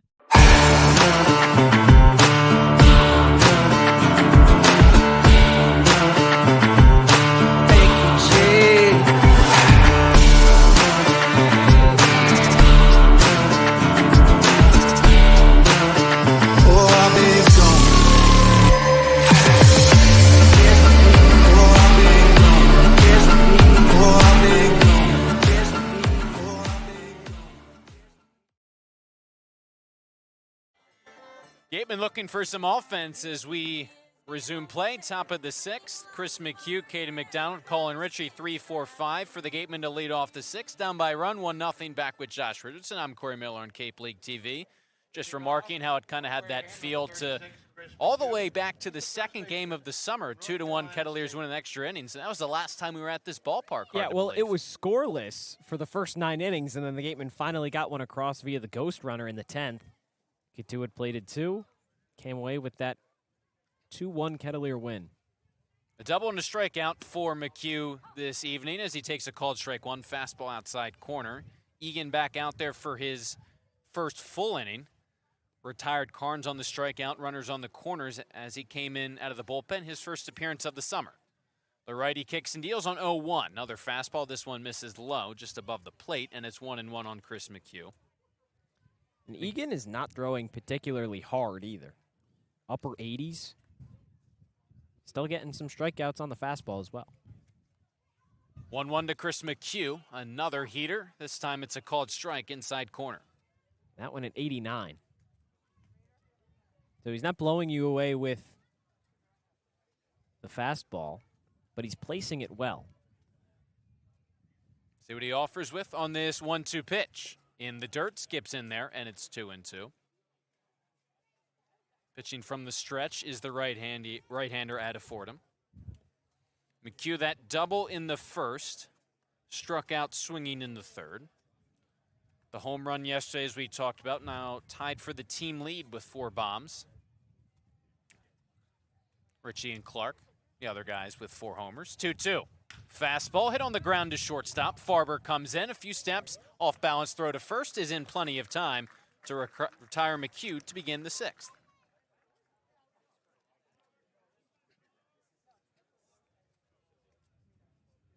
Brings up Caden McDonald. The big DH is 0 for 2, 2 swinging strikeouts, his line so far tonight.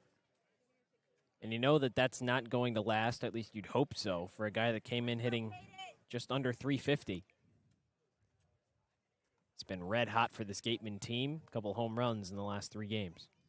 First pitch of this at-bat blasted into left center field. Winfield moving into the gap, but he tracks it down. McDonald gave it a ride.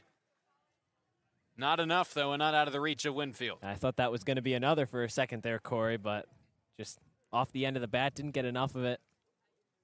Good placement from Winfield and his positioning defensively and left. Made a nice grab in the gap. And there have been some hard-hit balls from the Gatemen. They have just 3 hits compared with 5 of Cotuit, but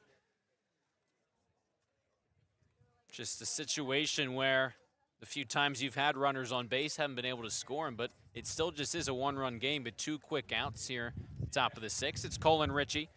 Reached on an airs last time up, lefty on righty. Big swing and a miss at a pitch below the zone, 0-1.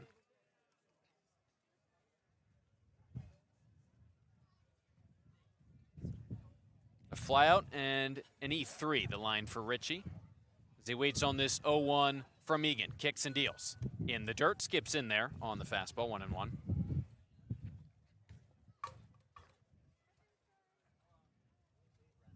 Ritchie hitting 5th for the 2nd consecutive game. As we've talked about, he's found that power stroke.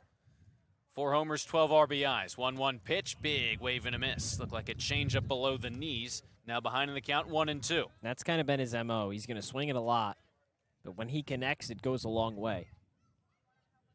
Talk about those 3 outcomes, strikeout, walk, homer. No one on, 2 away. The righty Egan deals on 1-2. Way high on that one. Up above the head, it's 2-2. And he's got a good eye. When he offers it pitches, most of the time they're in the zone. Just misses them. One swing could tie this game. No one's on for him here, though. Work the count even. 2-2 pitch now. That one misses low and inside. Natilli over to cut it off. Count goes full. Van Shane waiting on deck. 3 hits for the Gatemen. Chris Ramirez has accounted for 2 of them. 3-2, 2 away. Pitch here. Ritchie taking on the outer part of the plate and called out. Just caught the outside part of that plate at the knees. Ritchie down looking to end the top of the 6th. Gatemen go quietly, 3 up, 3 down. Still looking for that offense. Just a 1-run game here at Lowell Park in Cotuit. Wareham-based AD Makepeace Company, founded in 1854, is North America's largest cranberry grower and recognized leader in environmentally responsible real estate development and land stewardship. For 171 years, AD Makepeace Company has supported community events and organizations like your Wareham Gatemen. Visit admakepeace.com to learn more. Here at the Mass State Lottery, we're known for our monster wins. But there's no bigger win than the $1 billion we provide each year to support all 351 cities and towns in Massachusetts. In our game, we know that supporting local businesses and helping communities is how we all win. Because at the lottery, we're all playing for the home team. The Mass State Lottery. Welcome to the state of winning. Legacy Insurance has been servicing Wareham and the surrounding areas since 1980. Call Legacy Insurance for all your insurance needs at 508-295-1315. Legacy Insurance, your hometown agency. As the sponsor of tonight's game, PCT Federal Credit Union is proud to root for the home team. We're thrilled to offer great rates on auto loans, home equity lines of credit, and so much more. Visit us on Cranberry Highway in West Wareham. The Gatemen down by 1-0 here at Lowell Park. Bottom of the sixth upcoming. Wareham looking for some offense, but for more on someone who's been providing the Gatemen with plenty of offense lately, we'll send it over to Rayna Maggelet. Thanks, Cory. Colby Turner, a rising junior from the University of Michigan and second-year player for the Wareham Gatemen, has been selected for his first Cape Cod Baseball League All-Star game. Turner, primarily an infielder, has demonstrated versatility by playing multiple positions, including second base, third base, and all the outfield spots. He values the adaptability and aims to bring these skills back to his Michigan team, emphasizing that his second summer on the Cape has contributed to his growth both on and off the field, and we'll see him on the 19th at Red Wilson Park. Thank you, Rayna. Obviously, Turner tonight so far has gotten the night off. But you think about it, the last time these two teams played, that was kind of his real breakout game. He had the 2 homers, the 7 RBIs, and a much-deserved All-Star nod. Yeah, and a double as well. I mean, he was hitting really well, and for the recent stretch of games, he hasn't been. He's kind of just been a streaky hitter. He started off the season pretty good, and then middle of the pack struggled, and then had that great week at the start of July, and just trying to get back on the right track consistently, that is. He has the day off tonight, maybe something that can just kind of, recharge him, reset him heading into tomorrow. This team's down by a run, bottom of the sixth. Ty Stark replaces Tate McGuire, who went 5 brilliant innings, 1 run unearned. The lefty Stark has pitched in some big games out of the bullpen for the Gatemen, closed out the Hyannis win last Saturday. 4.76 and 6 total outings for Stark, and why not? You got lefties galore in this Cotuit lineup. Yeah, he's got 6 appearances this season, and outside of, maybe 2, he's pitched pretty well in just about all of them. That first one against Orleans, 2 walks, both runners came in to score, didn't record an out. Since then, he's been pretty flawless. Begins with Dean West right here as he misses upstairs for ball 1. West, Farber, Stevens, 2, 3, 4 in the Cotuit order, up by a run. Bottom of the sixth. 5 hits for the Kettleers. West hit by a pitch and a walk. Lefty on lefty, the 1-0. Taking on the outside corner for a called strike 1. Really is interesting to think about how the last time these two teams played, 25 combined runs. So far tonight, 1. Yeah, and the time before that, the first game this season, it was 3 combined runs. The 1-0 from Ty Stark, slapped on the ground, diving stop at third base. Sheehan from his knees throws to first, wide. McHugh applies the tag.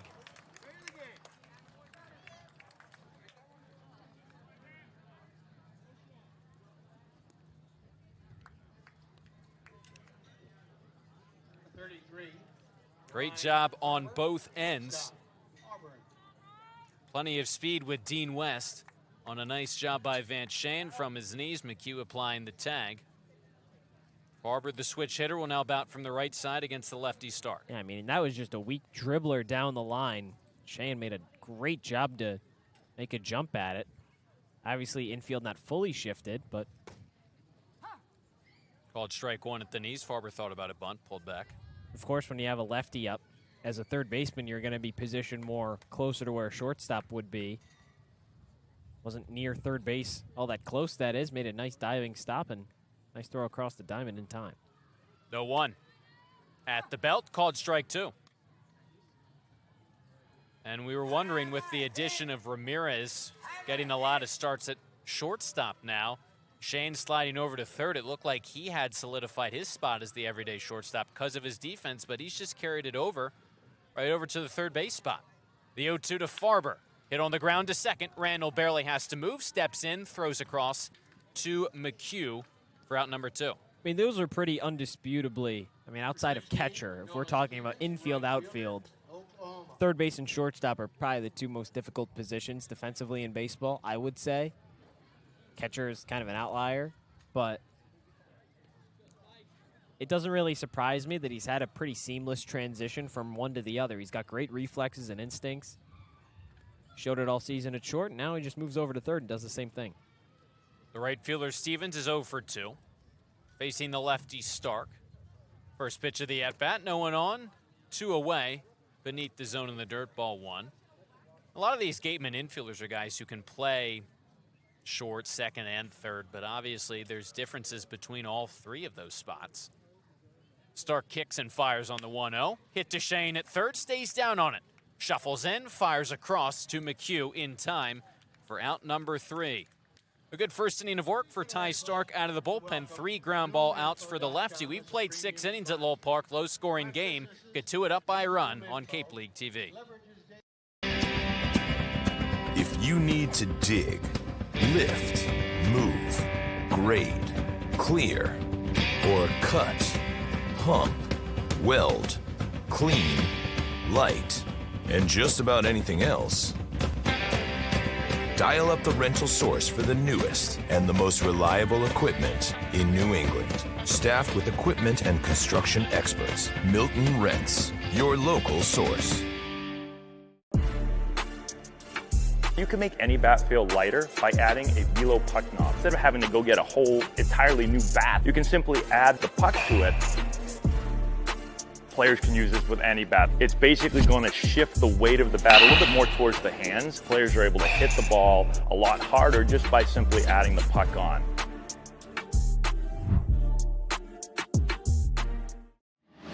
Cape Cod 5 is proud to be the official banking partner of the Cape Cod Baseball League. Cape Cod 5 offers a broad range of financial products and services tailored for every stage in your financial journey. Reach out to us. We're here to help. Sports Turf Specialties has set the standard for high-quality natural grass athletic field construction. As a full-service athletic field construction company, we specialize in design, build, and renovation of native soil, modified soil, and sand-based athletic fields. Our team will provide you with superior quality, expert guidance, and continuing support long after the completion of our project. We are proud to have built the infield for the Wareham Gatemen field. Go Gatemen! Top of the 7th back here in Cotuit at Lowell Park. Cape League TV with Josh Richardson. I'm Cory Miller. The Gatemen in search of a run, down by just a run. Top of the 7th, it starts with Van Shayen. Shayen, Rogers, Yost, 6, 7, 8 in this order. Got Shayen, one of the bats that has really picked up some steam over this last week or two. He's been playing well, just hoping that Rogers and Yost can kind of follow suit. But a big spot. I mean, if you're Wareham, you've out-hit Cotuit. That one run came in unearned. Just kind of waiting for a break to go your way as well. Begins with Shane. 2 ground ball outs for him. Shows bunt, pops it up, but it lands foul untouched down the third base line. He's got some speed, but that's going to be pretty difficult for him to get that down. That's one thing for the Gatemen is they haven't had a whole lot of successful bunt attempts this year. Been a lot of pop-ups. That was something that Ryan Farber did back in the first. He popped it right back up to Drew Rogers. Shane can place it down that third base line and execute. Now we just kind of gave away his stance. We'll see if he keeps the bat on his shoulder. Righty Egan throws one over everyone off of the glove of Natilli to the backstop. An easy take for Shane. Natilli has pitched an inning and a third out of the bullpen. Kettleers staff, Evans and Egan, have combined to shut out the Gatemen through 6 innings. 1-1 the count, no one on, no one out. Pitch to Shane's, fouled straight back, 1-2. It's kind of been every other day for this Gatemen offense, or it's a Gatemen team. One day it's an offensive explosion, like yesterday, 13 runs, but then the game before, 4-3, 8 no-hit innings just about. Now 1-2 on the way to Shane, low and outside. And if that trend continued today, which he thought it might, and it has so far, it's been the pitching, the defense in a low-scoring game that's really come to play. It's the same type of game that it was at Hyannis back on Saturday. 2-2 now. Outside, count goes full. You give up a run early, a lot of traffic on the base paths, but you always find a way to get out of it, manage some nice defensive plays as well. And you're just waiting for that one big play to put you in front and not look back. Full count pitch to Van Shayen. Hard hit on a line out in front of it. Laced it foul down the left field line. And it was the 8th inning. Took the Gatemen a while to get going in the 7th here, but there was the pinch hit 2-run shot by Caden McDonald in that game. Wareham added on an insurance run. 3-2 win over the Harbor Hawks. 2 points ahead of this Kettleers team for first place. Full count pitch to Van Shayen. Just misses the outside corner. A big leadoff walk for the Gatemen third baseman. That's a good way to start. And Shayen, somebody that you have to always remember is on the base paths as well. He's tied for the team lead with 9 stolen bases. So now with the bottom of the Gatemen order up, maybe it's a hit and run. Maybe he just goes on his own, but this is a really big chance for Wareham to get a guy in scoring position with less than 2 outs. For the new bat and Drew Rogers, before his at-bat, a Cotuit mound visit. Rogers then Yost, and ideally if you're Wareham, try and get runners in scoring position for Chris Ramirez, who is 2 for 2 tonight. The Gatemen at 13-13 try and move above that 500 mark. And the challenge is, if you drop this one, you're still in possession of first place, but you'd be tied with Cotuit. And it's just tough because you look at the division, 26 points for Wareham, 24 for Cotuit, then everyone else is at 23. It's remained congested, and one loss, a couple of losses can really shake things up because everyone is so packed in together. Yeah, well, Bourne, you mentioned at 23, they're on top of Brewster right now, 2-0. You know, all the games right now are early on. Falmouth and Orleans are tied, 0-0 in the third. Hyannis and Chatham. First pitch will be underway in about 20 minutes, so there's a lot of baseball left to be played tonight, but the easiest way to not worry about it, or at least worry a lot less, is if you can come back and win this one. After the mound visit, first pitch from Egan, in this at-bat to Rogers, righty on righty, and Egan on the mound misses way outside and low, an easy take for Rogers. If you're Cheyenne, you can even just the threat of you stealing a base can throw Egan off of his game a little bit here.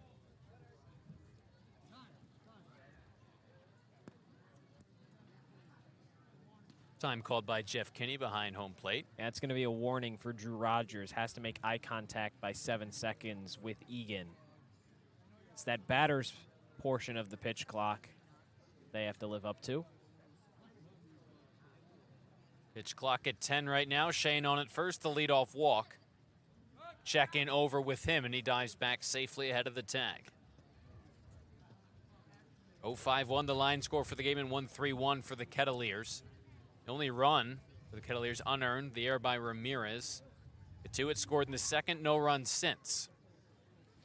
Egan comes home on the 1-0. Half-hearted swing from Rogers, called strike anyways, right on the outside corner, and it's 1-1.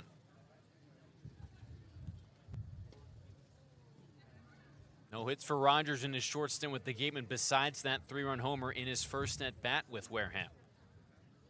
0 for 2 tonight, a ground out and a strikeout. Run on first for him here, 1-1. Fastball up in the zone, high pop-up to the third baseman Johnson in foul territory. Ball twisting back into fair play, and it lands. They'll get the force out at second as Shane had to wait up for that one. So essentially one runner replaced for another. And the Kettleers getting out regardless. Well, outside of a double play, that has to be worst case scenario because Cheyenne provides a lot more speed on the base paths than Rogers does. So that threat of a stolen base, you can really wipe that out the window. That's a big break for the Kettleers, simply just because Johnson misread a fly ball. And sometimes you see infielders intentionally do that to get rid of the that speedier didn't look guy. intentional. It certainly did not. Regardless here, they check in with Rogers, dives back safely. It's now Hayden Yost, 0 for 2, strikeout and a ground out. It certainly is windy here in Cotuit at Lowell Park today. Sun is poked through in the back half of this one. Runner on it first still, this time with 1 out for the lefty Yost. They'll check in with Rogers again. He's back with a dive for the second straight time.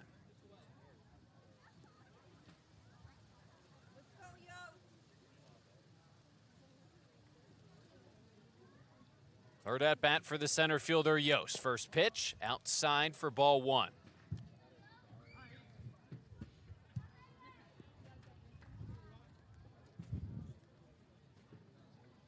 There's not really been a spot recently in this Gatemen lineup that hasn't produced, but here today, no runs so far. Trying to end the shutout. The 1-0 pitch to Yost is swatted into right field. It's down for a base hit. Rogers makes the turn. He's headed for third. The throw in from Stevens is way high, and it gets away off of the fence. Not far enough away for Rogers to advance. Yost up to second, and the Gatemen are in business here in the 7th. That's probably the most squared up ball we've seen from Hayden Yost in a while. He crushed that into right field, and it really couldn't have come at a better time. Now you have 2 in scoring position and less than 2 outs for Ramirez, who's 2 for 2 today. This is a great opportunity. Looks like that's why Cotuit's going to go back to the bullpen for the second time tonight. A dream spot for the Gatemen right now. 2 in scoring position with just 1 away in the top of the 7th, down by 1. As you said, a guy in Ramirez who is 2 for 2 tonight. Stay tuned to Cape League TV. We're back with the Cotuit pitching change after a break. Wareham-based 80 Makepeace Company, founded in 1854, is North America's largest cranberry grower and recognized leader in environmentally responsible real estate development and land stewardship. For 171 years, 80 Makepeace Company has supported community events and organizations like your Wareham Gatemen. Visit 80makepeace.com to learn more. Here at the Mass State Lottery, we're known for our monster wins.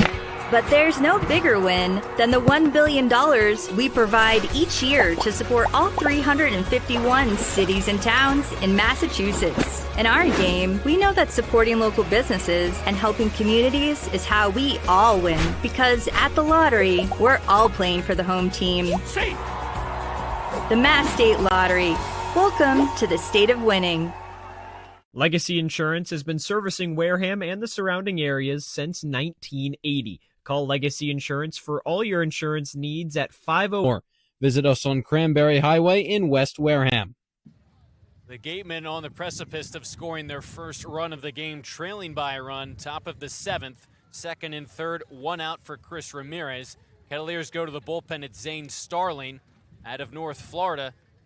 Replaces a guy in Egan who made his first appearance of the summer. Same thing for the righty Starling. Yeah, Egan pitched pretty well, an inning and 2/3, gave up the hit, gave up the walk. Those have both come in this inning. Those are both on base still. Those runners would be charged to him if they come around to score. For him, he had a 2.6 ERA this past season at Fordham. Starling at North Florida, 10.9 this past year in 18 appearances. But in the Valley League this summer, so he's a late arrival for Cotuit. You mentioned his first first appearance of the season, rather. For Woodstock in the Valley League, 2.25 ERA in 16 innings, 27 strikeouts for the righty as well. So a big chance to try and get out of this jam for Cotuit. But the Gatemen have that tying run just 90 feet away with less than 2 outs. And a guy in Chris Ramirez, who's 7 of 13 on his summer for the Gatemen. Including 2 hits here this evening. Infield, no surprise, comes in for the Kettleers. But again, if you're Wareham, it's the guy who went up at the plate, maybe hitting 9th, but has been red hot, plenty of contact. Rogers the tying run at third, Yost the go-ahead run at second. First pitch of the at-bat, a weak roller through the left side into left field. 1 run scores, Yost getting the wave around. A throw to the plate, Yost diving in. The throw is in time to get him. 1 run scores, Rogers ties the game. Yost gunned down on a great throw from Winfield and left. An RBI single by Chris Ramirez. The Gatemen tie the game at 1. Yeah, I mean, that was a close play at the plate, and it required a perfect throw from Winfield. You have to feel good about sending him there because, I mean, a lot has to go right for Cotuit on that play, and it did. Just kind of credit the Kettleers at that point, but you tied the game. That's the biggest thing. It's 1-1. On a couple of hops, Winfield delivers a strike. Ramirez dives back safely as the righty Starling checks in on him. How about Chris Ramirez? 3 singles and an RBI to tie this game up. He just knows situational hitting. He knows he doesn't have to do too much. Just put it in play. Trust that it can get through. 1-0 on Randall's. A fastball misses outside. Braden had a single, stolen base last time up. I mean, he came into that at bat. He had an opposite field single in the third, a single into left field back in the 5th. There goes Ramirez for second. Pitch misses high, throw down. Ball in and out of the glove of Farber trying to apply the tag. And there is stolen base number 1 of the summer for Chris Ramirez. I was going to say, well, there it is. We'd kind of been waiting for that pretty impatiently, I would say. It seems like every time he's on first base, we're mentioning how much speed he has. And he finally shows it there. So now if Randall can put something into the outfield with 2 outs, Ramirez will go with the crack of the bat. Should be able to score, take the lead. Randall's 1 for 3 tonight. 2-0 pitch, runner on at second, and 2 away beneath the zone. 3 straight balls to begin the at-bat to Braden Randall. Hunter Carnes on deck. Gatemen have not led in this one, just tied it up on that base hit by Ramirez through the left side of the drawn-in infield. Starling just into the game out of North Florida. The righty comes home on 3-0. Randall swinging, popping it foul over top the third base dugout and out of play. He had the green light. I mean, that was a pretty easy swing from Randall there. I mean, most of his he just gets through the plate. It's a pretty quick swing. If he can kind of punch that the opposite way into left field, gets through. Now a 3-1. Another swing, a line drive into right. Here comes Stevens. Stevens can't make the play. Here comes Ramirez around third in to score. The Gatemen come back and have taken the lead. Beautiful hit from Braden Randall. He's done it all season, and he does it here again. He's 2 for 4 on the night and capitalizes with that RBI. It's just situational hitting. This has been the difference between the start of the season and now for Wareham. They get guys on, they leave them stranded, things get difficult. It's a close game no matter what. You end up dropping it. It's really just been a different team over this past week. 2-1 Wareham. Carnes with Randall on at first. First pitch, righty on righty. A breaking ball sweeps outside. Thought for a second the way Randall tagged that one. Another hard hit. Base hit from the lefty would hang up for Stevens. Landed in front of him. And with Ramirez going, 2 outs, no chance on a play at the plate. The 1-0 to Carnes. Just got a weak piece of it. Hit it into the ground, 1-1 on the foul ball.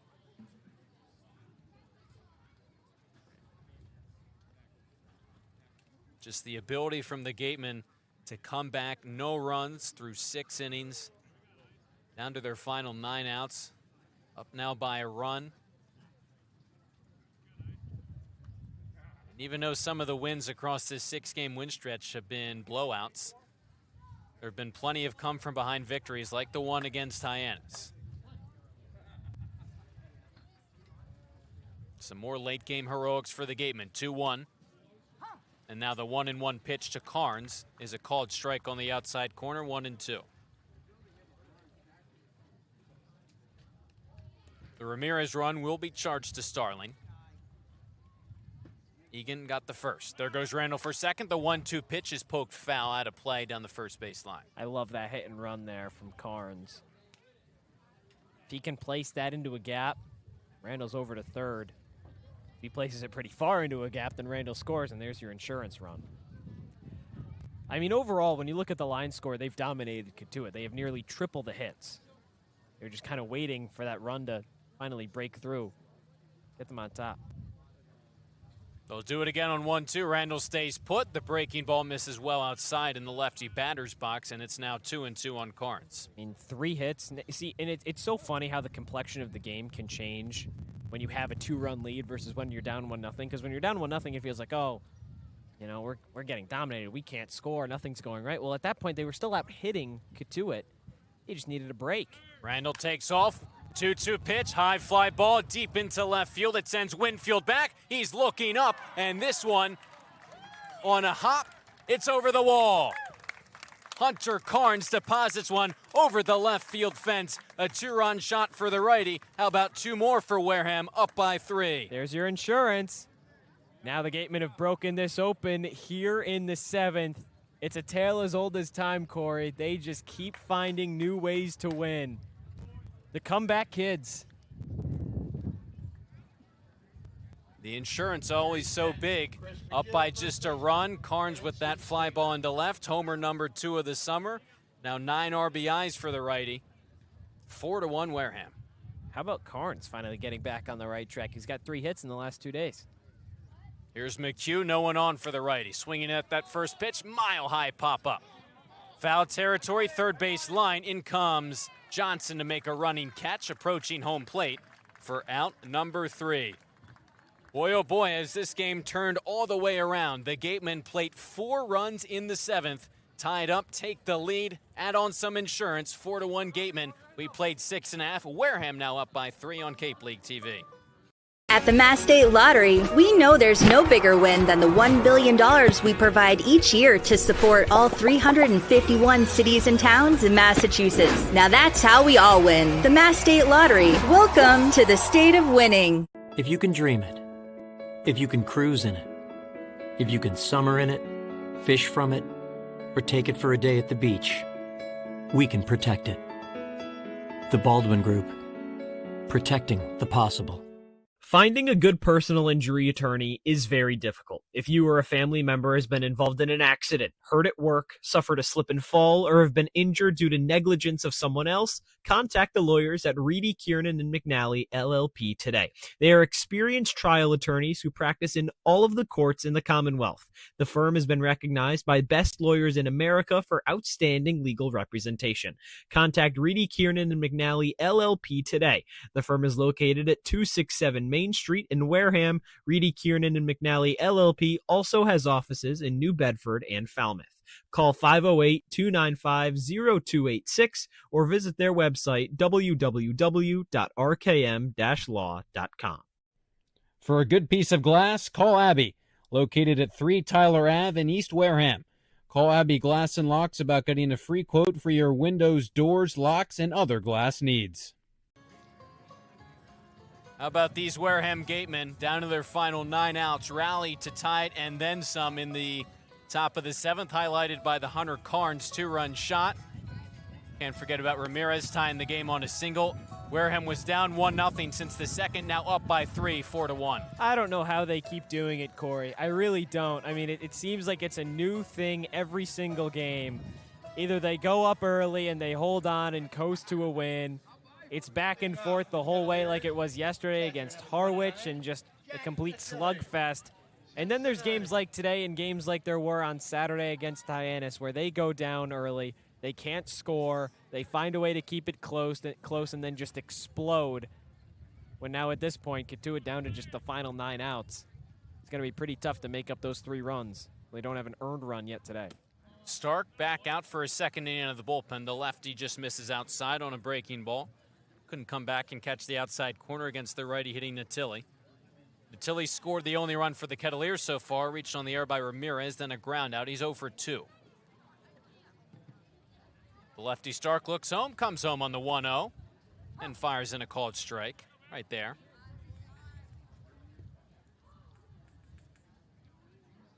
And as we talked about, plenty of lefties for Stark to work to. Natilli not one of them. One of the 2 righties in this lineup, along with the switch-hitting Farber. 1-1 pitch. Half-hearted swing.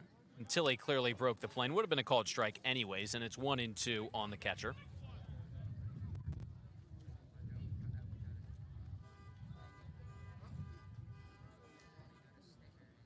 Game number 3 this summer against Cotuit. Wareham split the first 2.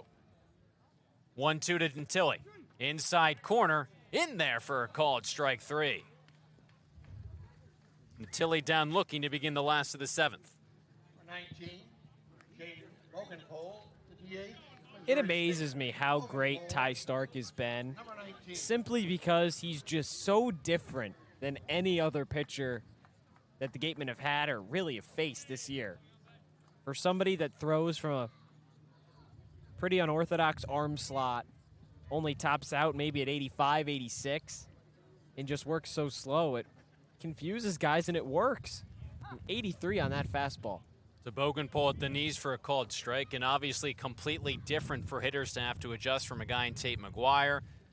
Low 90s with the fastball, the righty, completely different now with Ty Stark. Here comes his 0-1 offering to Bogenpole. That one misses the outside corner. Bogenpole a base hit and a ground out in 2 trips to the plate tonight. Came in hitting 200. Ever since that rough first outing for Stark against Orleans, allowed 2 walks. His only 2 hitters he faced that game. 1-1 pitch to the lefty, breaking ball, popped up, slicing foul along the third base line, and it makes the seats. He allowed that run against Hyannis last Saturday, but still picked up the save. And the Gatemen have continued to entrust him in some high leverage spots. And I like extending him out to 2 innings. That's something that hasn't really been tried a whole lot. He went an inning and a third against Cotuit back on the 6th, but at that point the game was well over. Got that lefty platoon advantage. 1-2 pitch, a hard liner into the left center field gap. Yost on the run. He tracks it down for out number 2. He's got such great speed in center field. He read that perfectly off the bat of Bogenpol. Right place, right time, made the grab. Second baseman, Kent State. And when you look at some of the other arms that Gatemen have in the bullpen, Schlager, another lefty option. Eli Jones, a lefty, just joined the team from Northwest Florida. You used Hudson Rowan yesterday. We'll see if Ryan Smythe, Eric Luxus, how much they value those platoon advantages. Luke Matthews, one of the 2 righties in the lineup. No one on, 2 away for him, taking a called strike, inner part of the plate, 0-1 on the second baseman.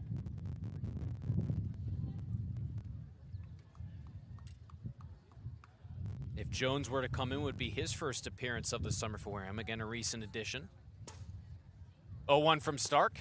Right there again, called strike 2. Stark quickly ahead of Luke Matthews. A sac bunt for Matthews and a ground out through 2 trips to the plate tonight. No one on, 2 away. Stark ahead 0-2 on the Cotuit second baseman. 4-1 Wareham leads. The lefty comes home 0-2, way high, 1-2 at the letters.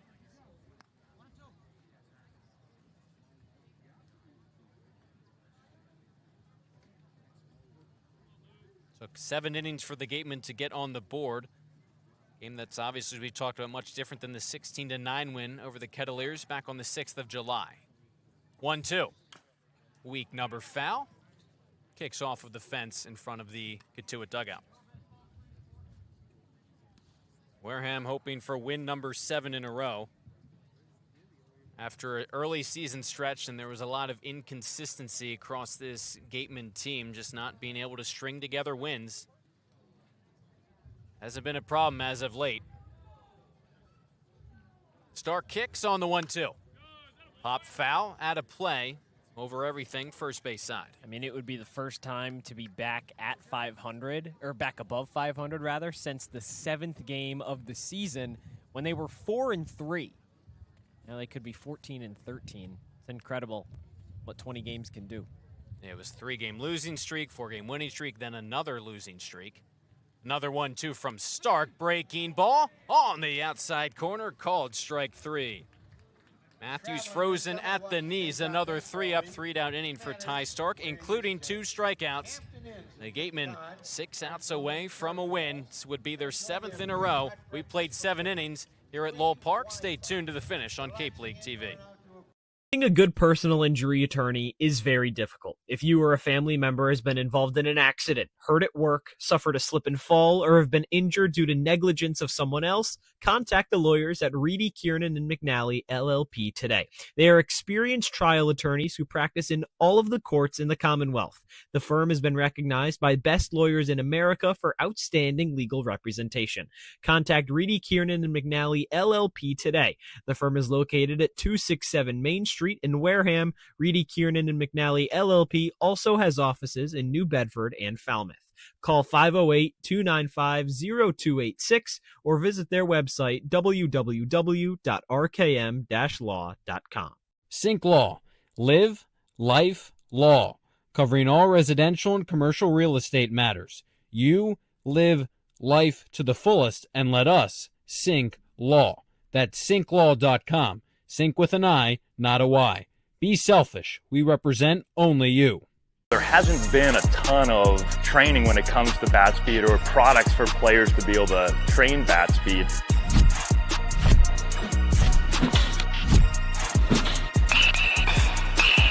You can improve your bat speed and reach your goals working 10 to 15 minutes a day on this a couple of times a week. That's a no-brainer for every player.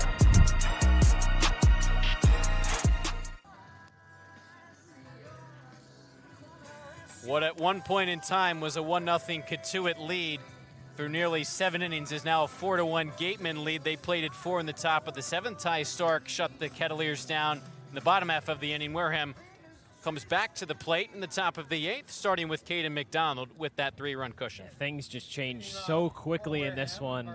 You're not going to complain about it, but again, it really just kind of felt like it was just a matter of time. Heading into that inning, Wareham was out hitting the Kettleers.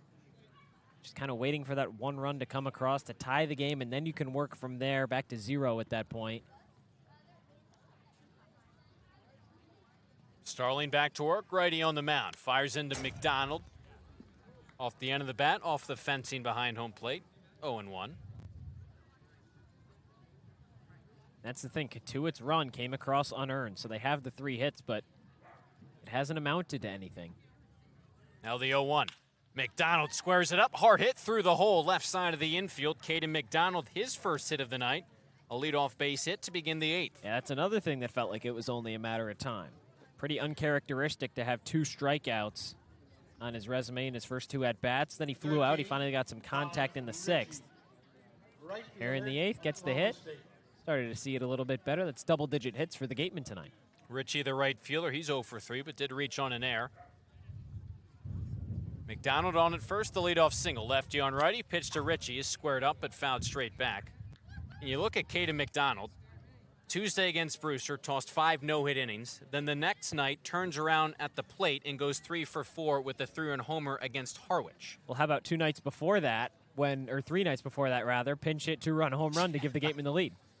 0-1 to Richie, breaking ball, outside corner, called strike 2. How about the night before that when he has a insurance run RBI single to give the Gatemen a 5-3 lead over Bourne? They end up winning 5-4.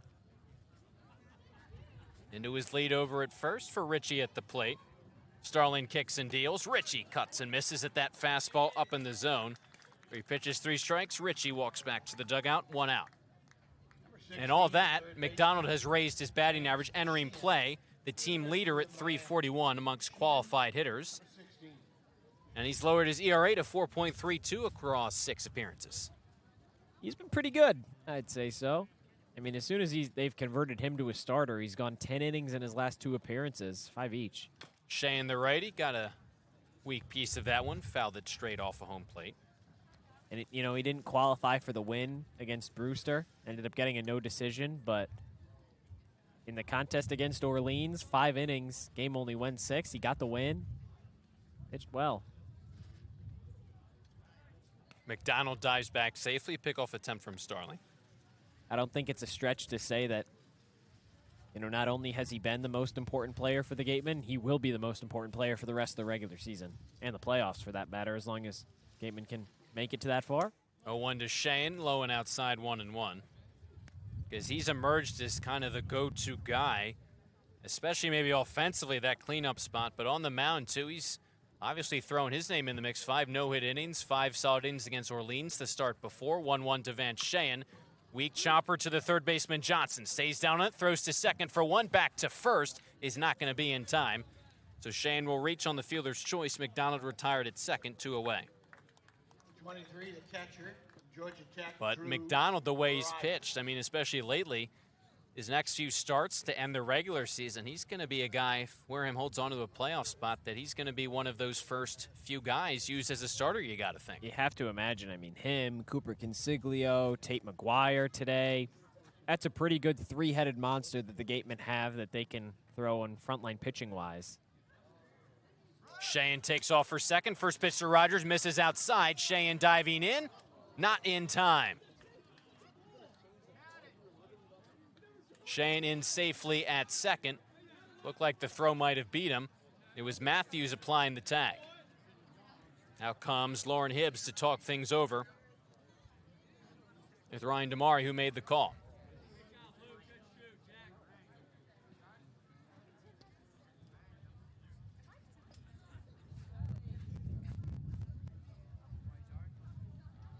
It was Liberdoni who actually made the call from that spot. Damari's still down the first base line.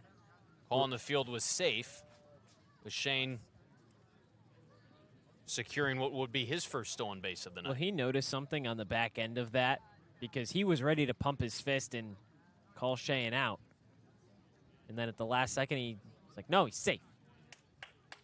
Saw something to keep Shane on second. You have to imagine that it It's just someone in that Cotuit middle infield that came off the bag. So now Shane in scoring position after the stolen base for Drew Rogers. The 1-0 pitch to the righty at the knees on a breaking ball for a called strike. I just missed him. That's what it is. Shane just good swim move to dive in safely. It was a bang-bang play, couple hops on the throw from Natilli. Rogers reached, scored a run after Johnson couldn't catch that pop-up along the infield, but he's 0 for 3. 1-1 pitch to him way outside with a breaking ball, 2-1.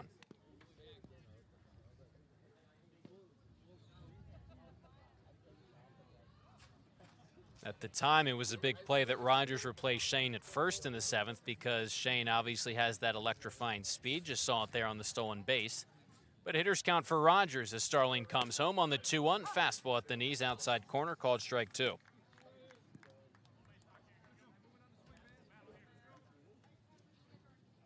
Runner on at second, 2 away. Count even at 2-2 on Drew Rogers. Gateman catcher looking for his first hit of the evening. Starling's 2-2 pitch. Breaking ball hit to the right side. Over is Matthews, ranging to his left. Off balance throw to first is in time for out number 3. The Gatemen get a runner in scoring position but can't bring him home. No runs on 1 hit, 1 runner left on. Through the top of the 8th inning, the Gatemen 6 outs away from a 7th straight win. 4-1 Wareham over Cotuit on Cape League TV.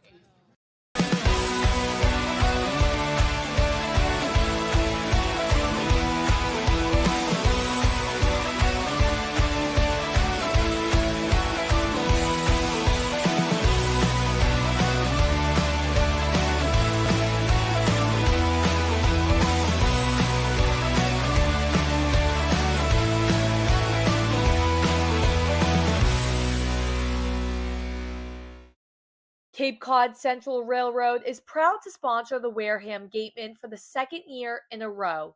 Experience the scenic beauty of Cape Cod like never before. Journey through picturesque marshes, cranberry bogs, and dunes on our historic rail line. Whether you're savoring a 5-course gourmet dinner, enjoying a Sunday brunch with a live jazz band, or bringing the family on a narrated excursion, there's a ride for everyone. Departing from Hyannis and Buzzards Bay, visit capetrain.com to book your ride today. Reed Custom Soils, a subsidiary of the AD Makepeace Company, is New England's most experienced precision soil blender. Reed is the leading provider of the lightweight planting soil for green roof installations, stabilized stone dust for nature paths and pedestrian walkways, bioretention rain garden soils, and specialized soils for athletic fields, including your newly renovated Spillane Field. To learn more, visit reedcustomsoils.com.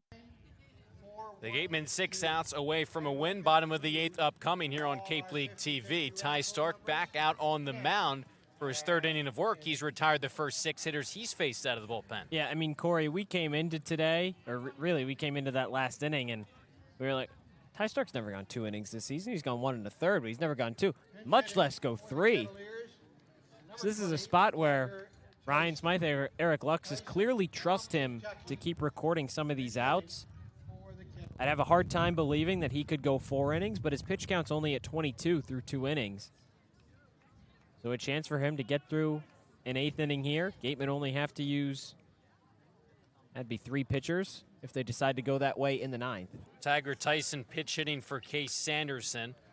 Righty swinging catcher out of Louisville came in hitting .333, no homers and RBI. And part of the reason why is he fouled that first pitch on a check swing over the fencing behind home plate. Stark might be in this game is because all those lefties, just the 2 originally in the lineup, righty-wise, for the Kettleers. So now it's an 0-1 pitch to the pinch hitter Tyson, taking on the inside corner at the knees, called strike 2. Be curious to see the type of leash that he ends up having in this one. It's his 3rd inning of work, but he's been getting ahead of batters. Pitching well. His 0-2 pitch. Taking up and away is Tiger Tyson. Out of Louisville is the righty.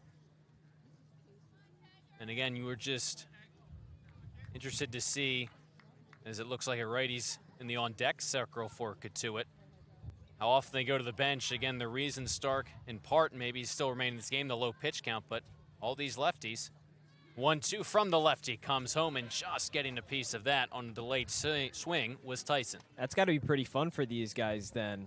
Tyson from Louisville, college teammates with Stark, so they've probably been through this once or twice in live ABs. Especially his battery mates, too. Tyson listed as a catcher. Tilly got the start behind the plate for the Kettleers here tonight. No one on, no one out. Bottom of the 8th, 4-1 Gatemen lead. And now Stark's 1-2 pitch on the way. And on the hands, just getting a piece of it towards the knob of the bat was Tyson. He stays alive. So that's Zahn von Schlegel in the on-deck circle. That's for a fun Cotuit. name. Yeah, oh yeah. He would replace Easton Winfield, the lefty left fielder. Tyson replaces Case Sanderson, the lefty hitting first baseman. A couple of straight foul balls. And now it's Ty Stark's 1-2 pitch once again. Foul ball number 3 in this at-bat as Tyson continues to battle out of play in the air over the first base dugout. As we were talking about, though, a little bit of uncharted waters for Stark. Hasn't been a guy who's been used across multiple innings. Now his 3rd inning out of the bullpen. 6 up, 6 down across his first 2. 1-2 again. This is outside, half-hearted swing, but Tyson laid off on a pitch that missed the zone outside.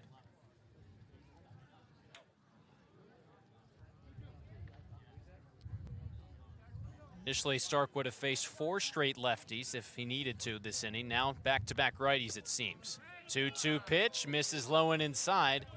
Tyson has worked the count all the way from 0-2 to 3-2. Gatemen have a little bit of a cushion at 3 runs. Stark looking for out number 1 here in the 8th. Kicks and deals, full count pitch. That one misses inside. Tyson works a pinch hit walk. It's a good at-bat. Takes a lot to not swing at 4 pitches out of the zone, especially a couple close ones. Number 9, Zahn von Schlegel. No movement from the Gateman dugout. From St. Thomas. Stark's in this for the long haul, it seems. Number 9. Well, the Kettleers have used 2 pinch hitters now. Zahn von Schlegel steps up to the plate, replacing Winfield. Tyson on at first. First pitch to Schlegel. It's 1-0 as it missed high and outside.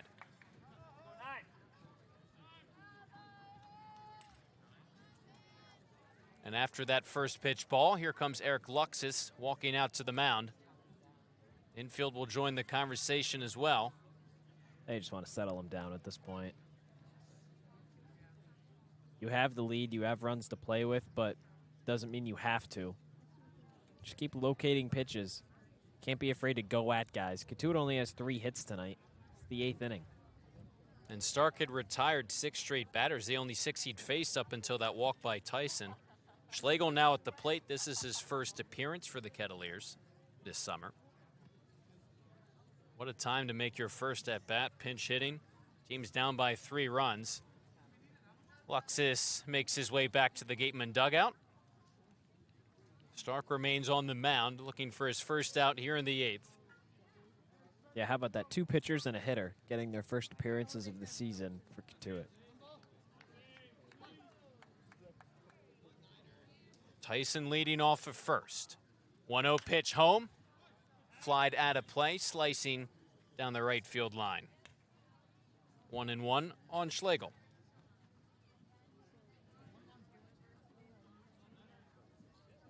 Camden Johnson, the lefty, he stays in the on-deck circle. The top of the order due up next. Runner on at first, no outs. 1-1 pitch. Another fly ball, identical result. Fouled out of play down the first base line. 1-2 on von Schlegel.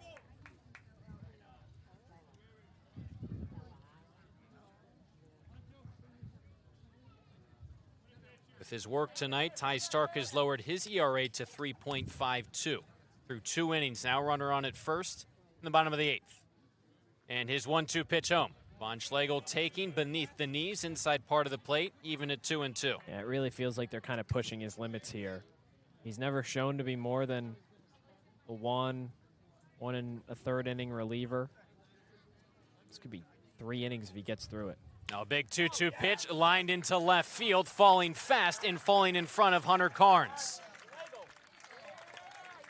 A pinch hit single by Von Schlegel. A walk and then a base hit. That brings the tying run up to the plate in the form of Camden Johnson. In both at bats, Stark had gotten to 2 strikes, but just couldn't put the 2 righties away. And now he does have 2 straight lefties at the top of the order, though, for Cotuit. First with Johnson, then Dean West. I mean, this is just surprised he's still in at this point. Got the tying run at the plate. It's 4-1. But he's never gone into the 3rd inning before. First pitch of the at-bat to Camden Johnson. Called strike 1 outside corner. He's really hoping he can get out of this. If he turns a double play here, you feel a lot better about the situation. But, I mean, 1 swing of the bat from Johnson and this game is tied. Camden is 1 for 3 tonight. 272 hitter entering play. The homers, 9 RBIs. First and second, no one out. Bottom of the 8th. Gatemen up by 3. And Stark's 0-1 pitch. Lefty hits it on the ground. It's through the right side into right for a base hit. Around third comes Tyson, the late stop sign. Stumbles and scurries back to first. Throw behind the runner at second. And he dives back in safely.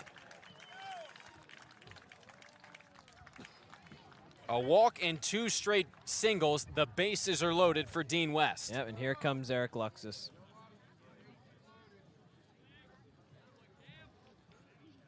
We talked about there are other lefties if the Gatemen choose to pursue that route out of the bullpen.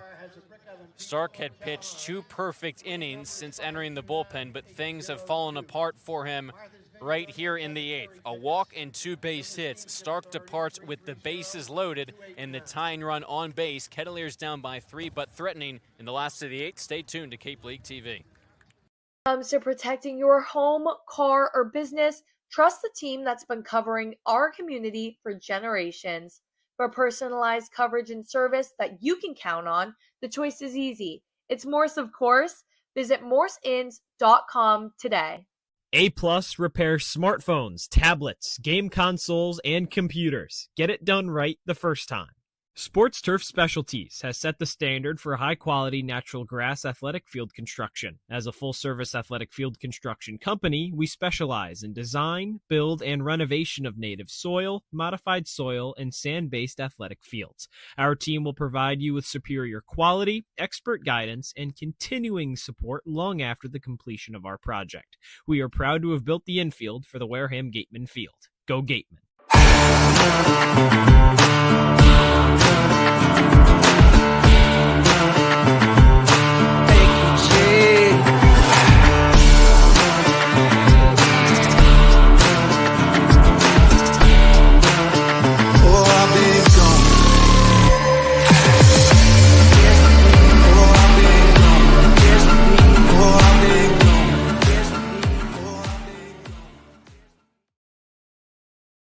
The Gatemen entered the last of the 8th in a fairly comfortable spot, up by 3. Ty Stark out for his 3rd inning of work, but a walk, a base hit, and a second base hit. That's from 2 pinch hitters as well. The bases are loaded for the Kettleers. TJ Schlageter, another lefty, replaces Ty Stark on the mound. Yeah, it felt a lot more comfortable about 5 minutes ago. It does not feel like that now. Schlageter's in a big jam, bases loaded, nobody out. Got to find a way to get out of this inning. He pitched certainly in a big spot his last appearance 2 days ago against Brewster. Came in after Shea Wenton had walked the bases loaded, allowed the first hit of the night for the Whitecaps that tied the game in the 8th, but then came back out in the 9th and shut the door. So technically it goes down as a blown save, but Schlageter got the win, and really he was effective.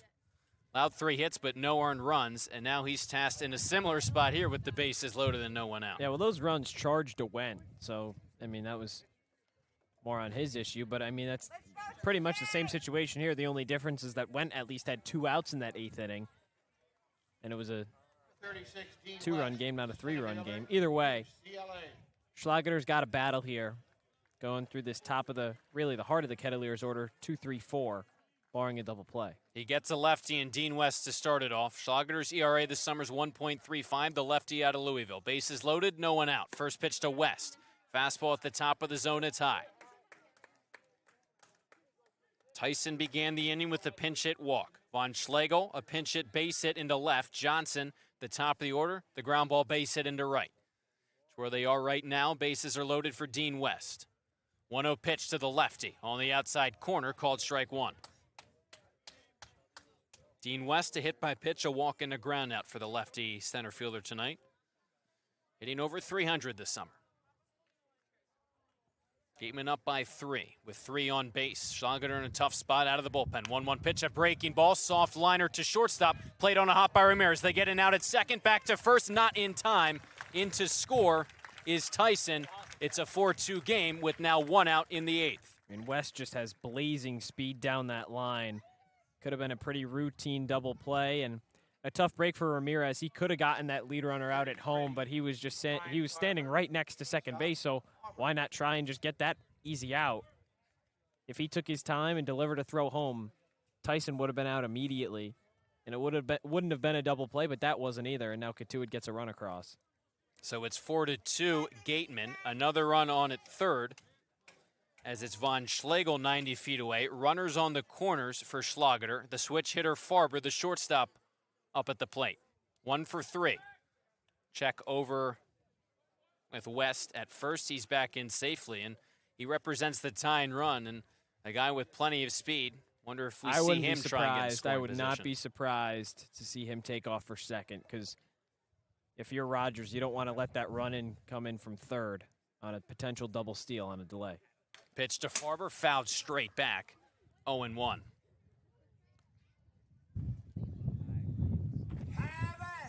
The Kettleers led for most of this one, 1-0, scoring first in the second. The Gatemen with a 4 spot in the 7th. Cotuit now has struck back for 1 in the 8th. Wareham trying to limit the damage as they've out-hit Cotuit 10-5. Ryan Farber, 309 hitter ending this one. 2 homers, 15 RBIs. He's got a base hit, a ground out, and a pop out.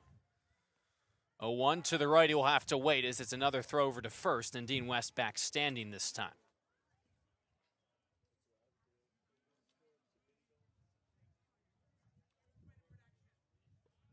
Wind still blowing here at Lowell Park. Sun starting to set. Bottom of the 8th, first and third, 1 out. Schlager on the mound. There goes West for second. The pitch misses. The throw down in plenty of time. Rando applies the tag, and West cut down. I'm so surprised Rogers threw it, and I'm so happy he did.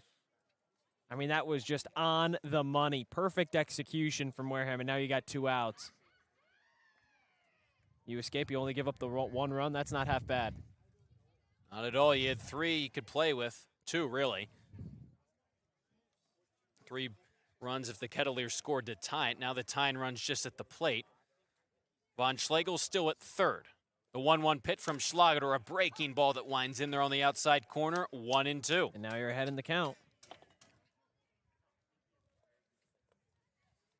And the work that Schlager has done, back-to-back appearances, bases loaded for the lefty, trying to deliver 1 more strike here in the last of the 8th. Comes home on the 1-2. That one is on the inside corner, called strike 3. Schlager on the mound, enters with the bases loaded, and no one out, escapes the jam with just 1 run in for Cotuit. The Gatemen now 3 outs away from a big divisional win, 4-2 as we head to the 9th. If you need to dig, lift, move, grade, clear, or cut, pump, weld, clean, light, and just about anything else, dial up the rental source for the newest and the most reliable equipment in New England. Staffed with equipment and construction experts, Milton Rents, your local source. You can make any bat feel lighter by adding a velo puck knob. Instead of having to go get a whole entirely new bat, you can simply add the puck to it. Players can use this with any bat. It's basically going to shift the weight of the bat a little bit more towards the hands. Players are able to hit the ball a lot harder just by simply adding the puck on.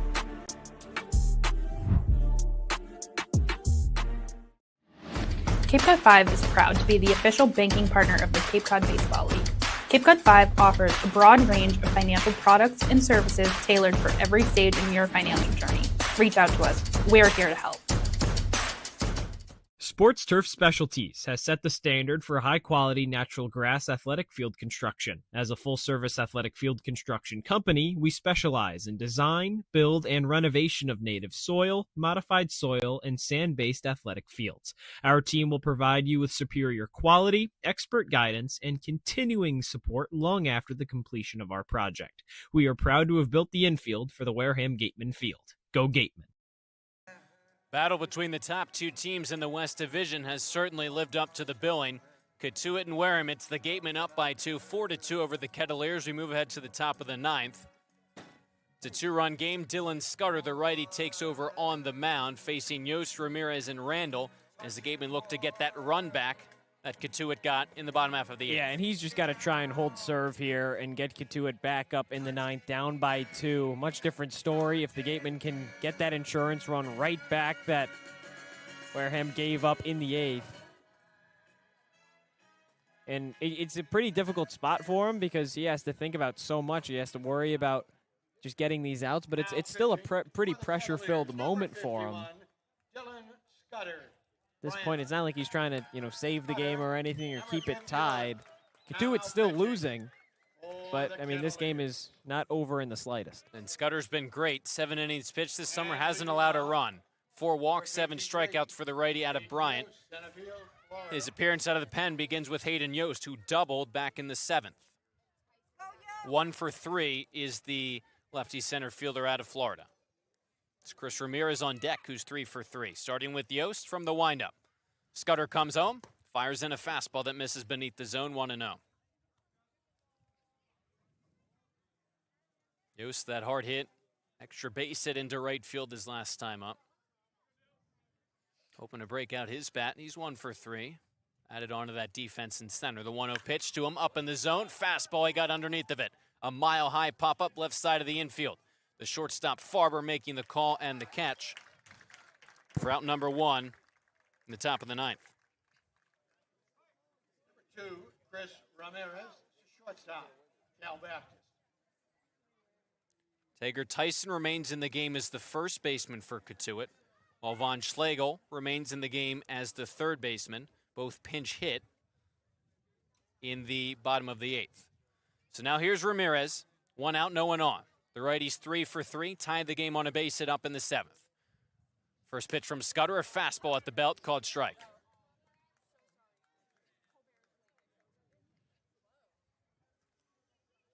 With his 3 hits tonight, Ramirez is hitting .571 for the Gatemen this summer. That's pretty good. OPS over 1,200. Waits on an 0-1 pitch, another fastball. This one just misses above the belt on the outside corner. It's 1-1 to the shortstop. Just a bat-on-ball machine is what he is. He's got that 1 double, but other than that, just all singles. Not going to complain with that out of your 9-hole guy. .571 is the 9th hitter in the order. 1-1 pitch. He pops it foul out of play, right side of home plate. With Wareham losing a bunch of guys offensively, Levi Clark done, had to report early. A couple other guys have left earlier this season, Ty Daly. It's just been next man up, next man up, next man up. And it's added to a lineup with all these guys contributing. Well, there's very little holes in the order. 1-2 pitch. Ramirez stays alive as he flares it out of play over the first base dugout.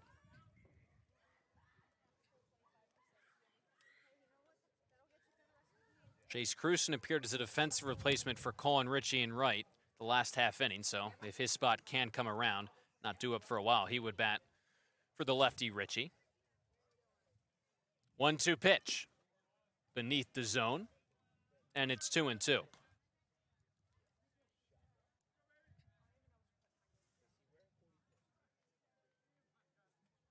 Ramirez also swiped second, his first stolen base with the Gatemen back in the 7th after his RBI single.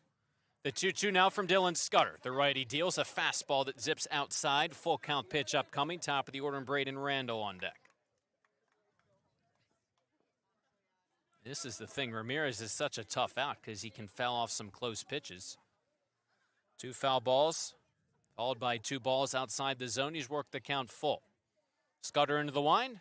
His full count pitch. In the dirt, easy take for Ramirez. Works a walk with 1 out in the top of the 9th. It's just his decision making.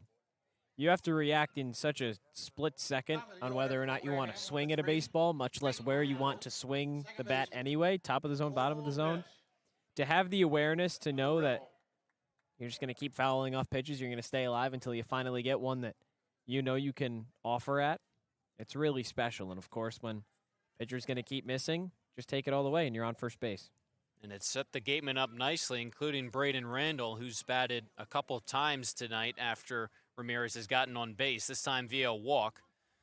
Randall is 2 for 4 tonight, has an RBI and a stolen base. Top of the order for the Gatemen, throw over to first. In the dirt, it gets away from Tyson. Ramirez heads up to second. He's there easily as it trickled all the way down the right field line. An easy 90 feet for Ramirez and the Gatemen. He's now in scoring position. Yeah, that's a big spot. No force out other than the one at first for Randall. If he can put something in play, he can get that insurance run right back. I'd love to see him try and swipe third and just see where that speed really is at. You would have 4, 5, 6 for Cotuit due up in the home half of the ninth. That speed in Ramirez on at second for Randall. First pitch of the at-bat. Braden goes to first on a line. Catch is made. Throw behind Ramirez at second. Not in time. Hard hit, but right at Tyson at first. The righty made a nice catch. Ramirez able to get back safely. That was a great catch from Tyson at first. Just a line shot from Randall. Not a whole lot you can do there. Put good contact on it, just right at a guy. So here's Hunter Carnes. Had that 2-run shot for the 2 extra insurance runs in the 7th. He's remained in the game in left field as Cruson replaced Richie, but knowing that Carnes would probably bat again, Ryan Smythe leaving the bat of Carnes in the lineup. He's got a runner in scoring position at second. The 0-0 pitch with 2 away. It's weakly dribbled down the third baseline. Von Schlegel charges, throws to first off balance in time for out number 3. For the Gatemen, no runs, no hits, and 1 runner left in scoring position.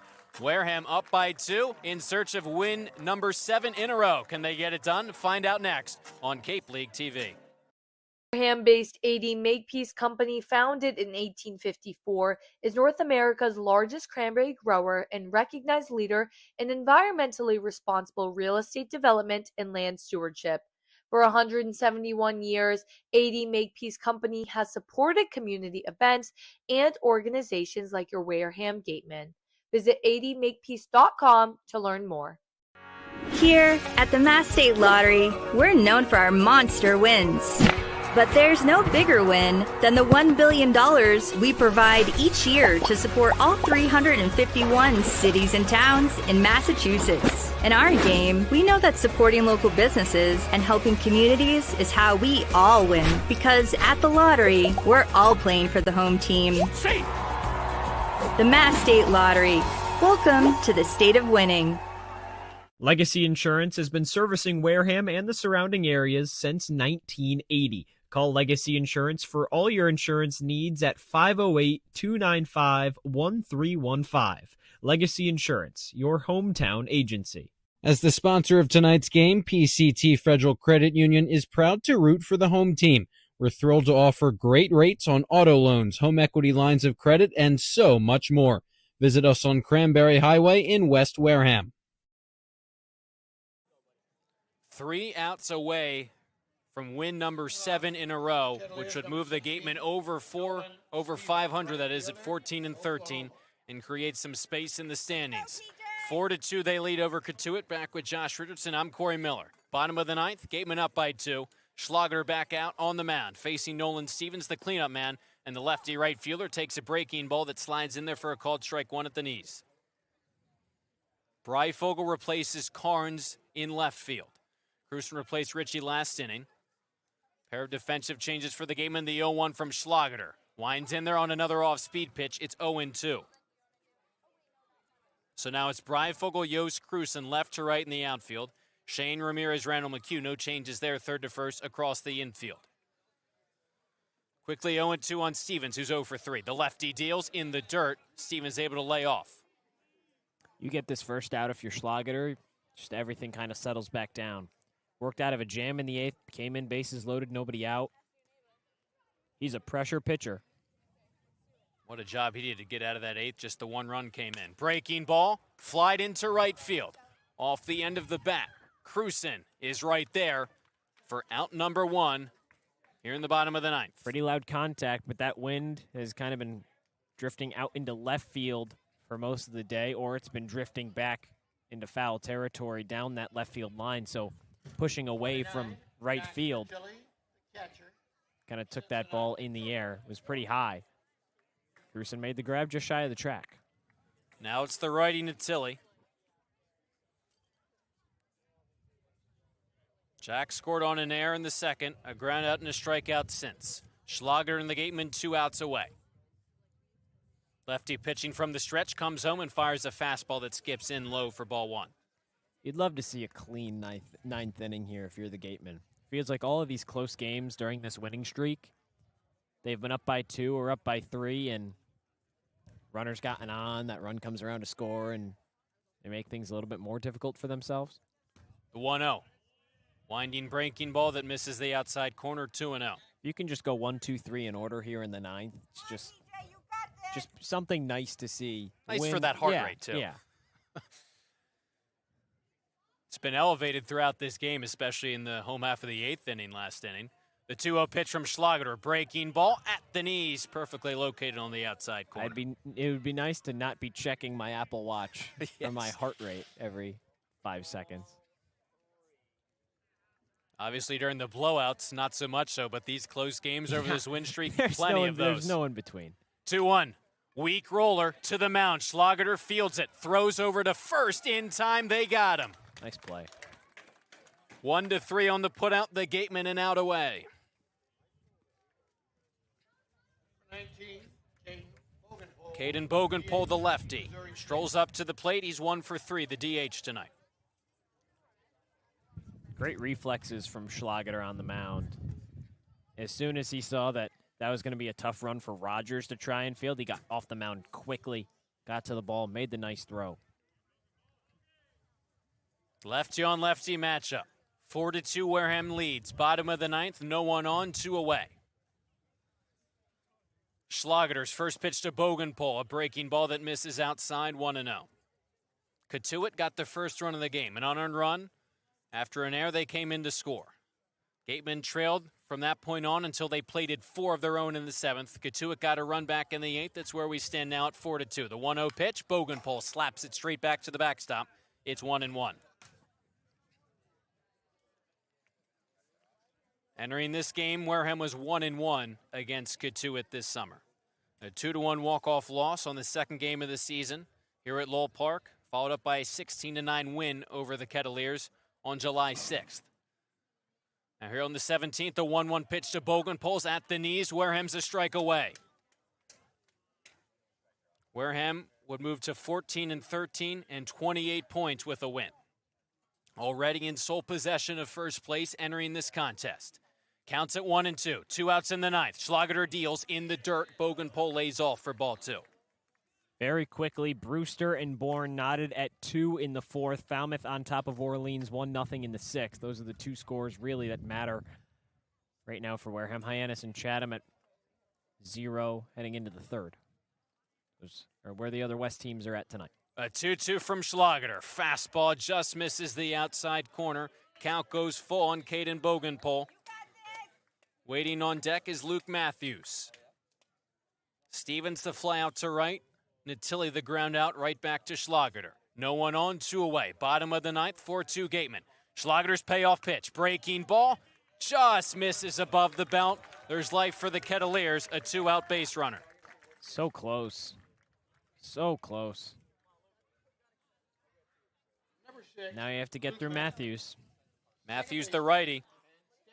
Came in hitting .325, no homers, 11 RBIs. A sac bunt, ground out, and a strikeout looking for the righty second baseman.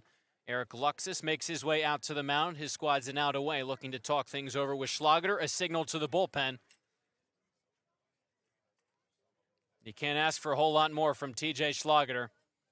Got out of the jam in the 8th, just allowed the 1 run, got the first 2 outs of the 9th, and he departs with the runner on at first, but the Gatemen an out away from their 7th straight win. We're not done yet here at Lowell Park in Cotuit, but the Gatemen on the verge of win number 7, trying to close it out when we come back on Cape League TV.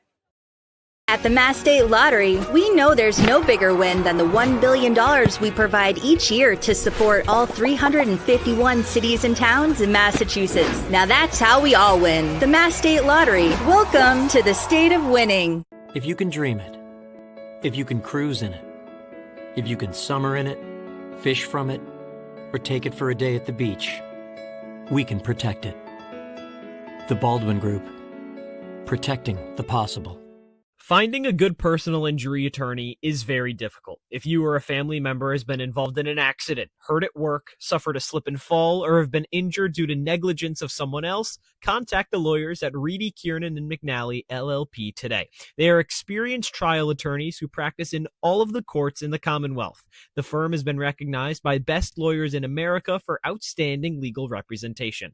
Contact Reedy, Kiernan, and McNally, LLP today. The firm is located at 267 Main Street in Wareham. Reedy, Kiernan, and McNally, LLP also has offices in New Bedford and Falmouth.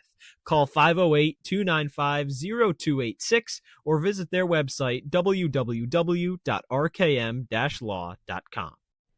For a good piece of glass, call Abby, located at 3 Tyler Ave in East Wareham. Call Abby Glass and Locks about getting a free quote for your windows, doors, locks, and other glass needs. Central Railroad is proud to sponsor the Wareham Gatemen for the second year in a row. Experience the scenic beauty of Cape Cod like never before. Journey through picturesque marshes, cranberry bogs, and dunes on our historic rail line. Whether you're savoring a 5-course gourmet dinner, enjoying a Sunday brunch with a live jazz band, or bringing the family on a narrated excursion, there's a ride for everyone. Departing from Hyannis and Buzzards Bay, visit capetrain.com to book your ride today. One more out is all Wareham needs in separating them from a 7th straight win. It's Logan Baisley replacing TJ Schlager, the righty on the mound.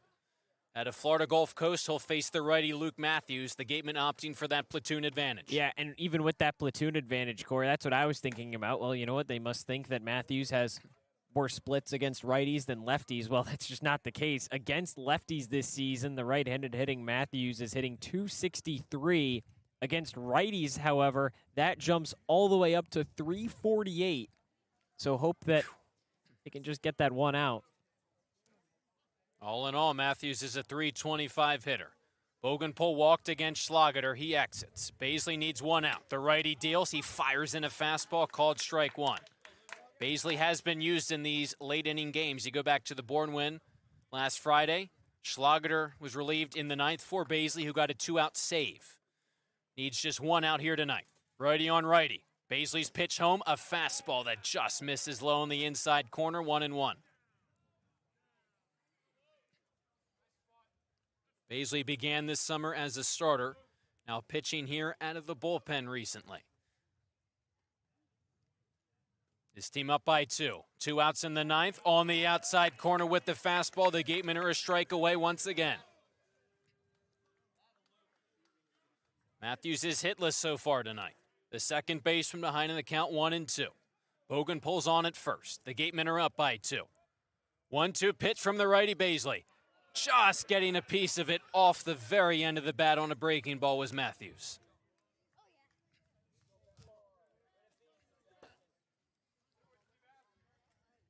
Baisley had thrown 3 straight fastballs, and on that breaking ball, Matthews just got enough to stay alive. They'll do it again. Baisley from the stretch. 1-2 pitch, swing and a miss. This wind train keeps on chugging. 7 straight for Wareham, on fire in July. They take this one 4-2 over the Kettleers. They found a way again. It's incredible, Corey. They'll blow you out, they'll come back in the late stages of a game, or they'll just plain out hit you. This team is on fire, and it's amazing to watch. It really is. You mentioned it, 7 straight. That's 8 of the last 9. Just a completely different team from where they were that first weekend in July. And we talked about it kind of early stages coming in. This sort of felt like the game of the year in many ways, because if Cotuit wins, now you're back to the 2 teams tied for first place. a win tonight. Obviously, some other games being played across the division. It's very close, but Wareham over 500 at 14-13 with some separation in sole possession of that first place spot. It's a big lead, and now you have another division matchup tomorrow. You go back home, you play Bourne. That's how you head into the All-Star break. That's another big one. Of course, Bourne, towards that bottom of the West Division standings. But again, everybody is just so tightly congested that anything can happen. This season is still far from over. So if you can take that one tomorrow, head into the All-Star break on an 8-game win streak, you did your job today. This team just keeps on finding ways to win. We've said it once, we've said it again, I'll say it again. The Gatemen are hot, folks. 7 straight wins, a 4-2 win over the Kettleers as we wrap it up from Lowell Park in Cotuit. For Rayna, Maggelet, our sideline reporter, Chuck Luarasi and Abby Smith, our 2 producers. For Josh Richardson, this is Cory Miller saying good night from Cotuit. 7 straight for Wareham. They take it 4-2 over Cotuit. We'll see you tomorrow back at Spillane Field against Bourne.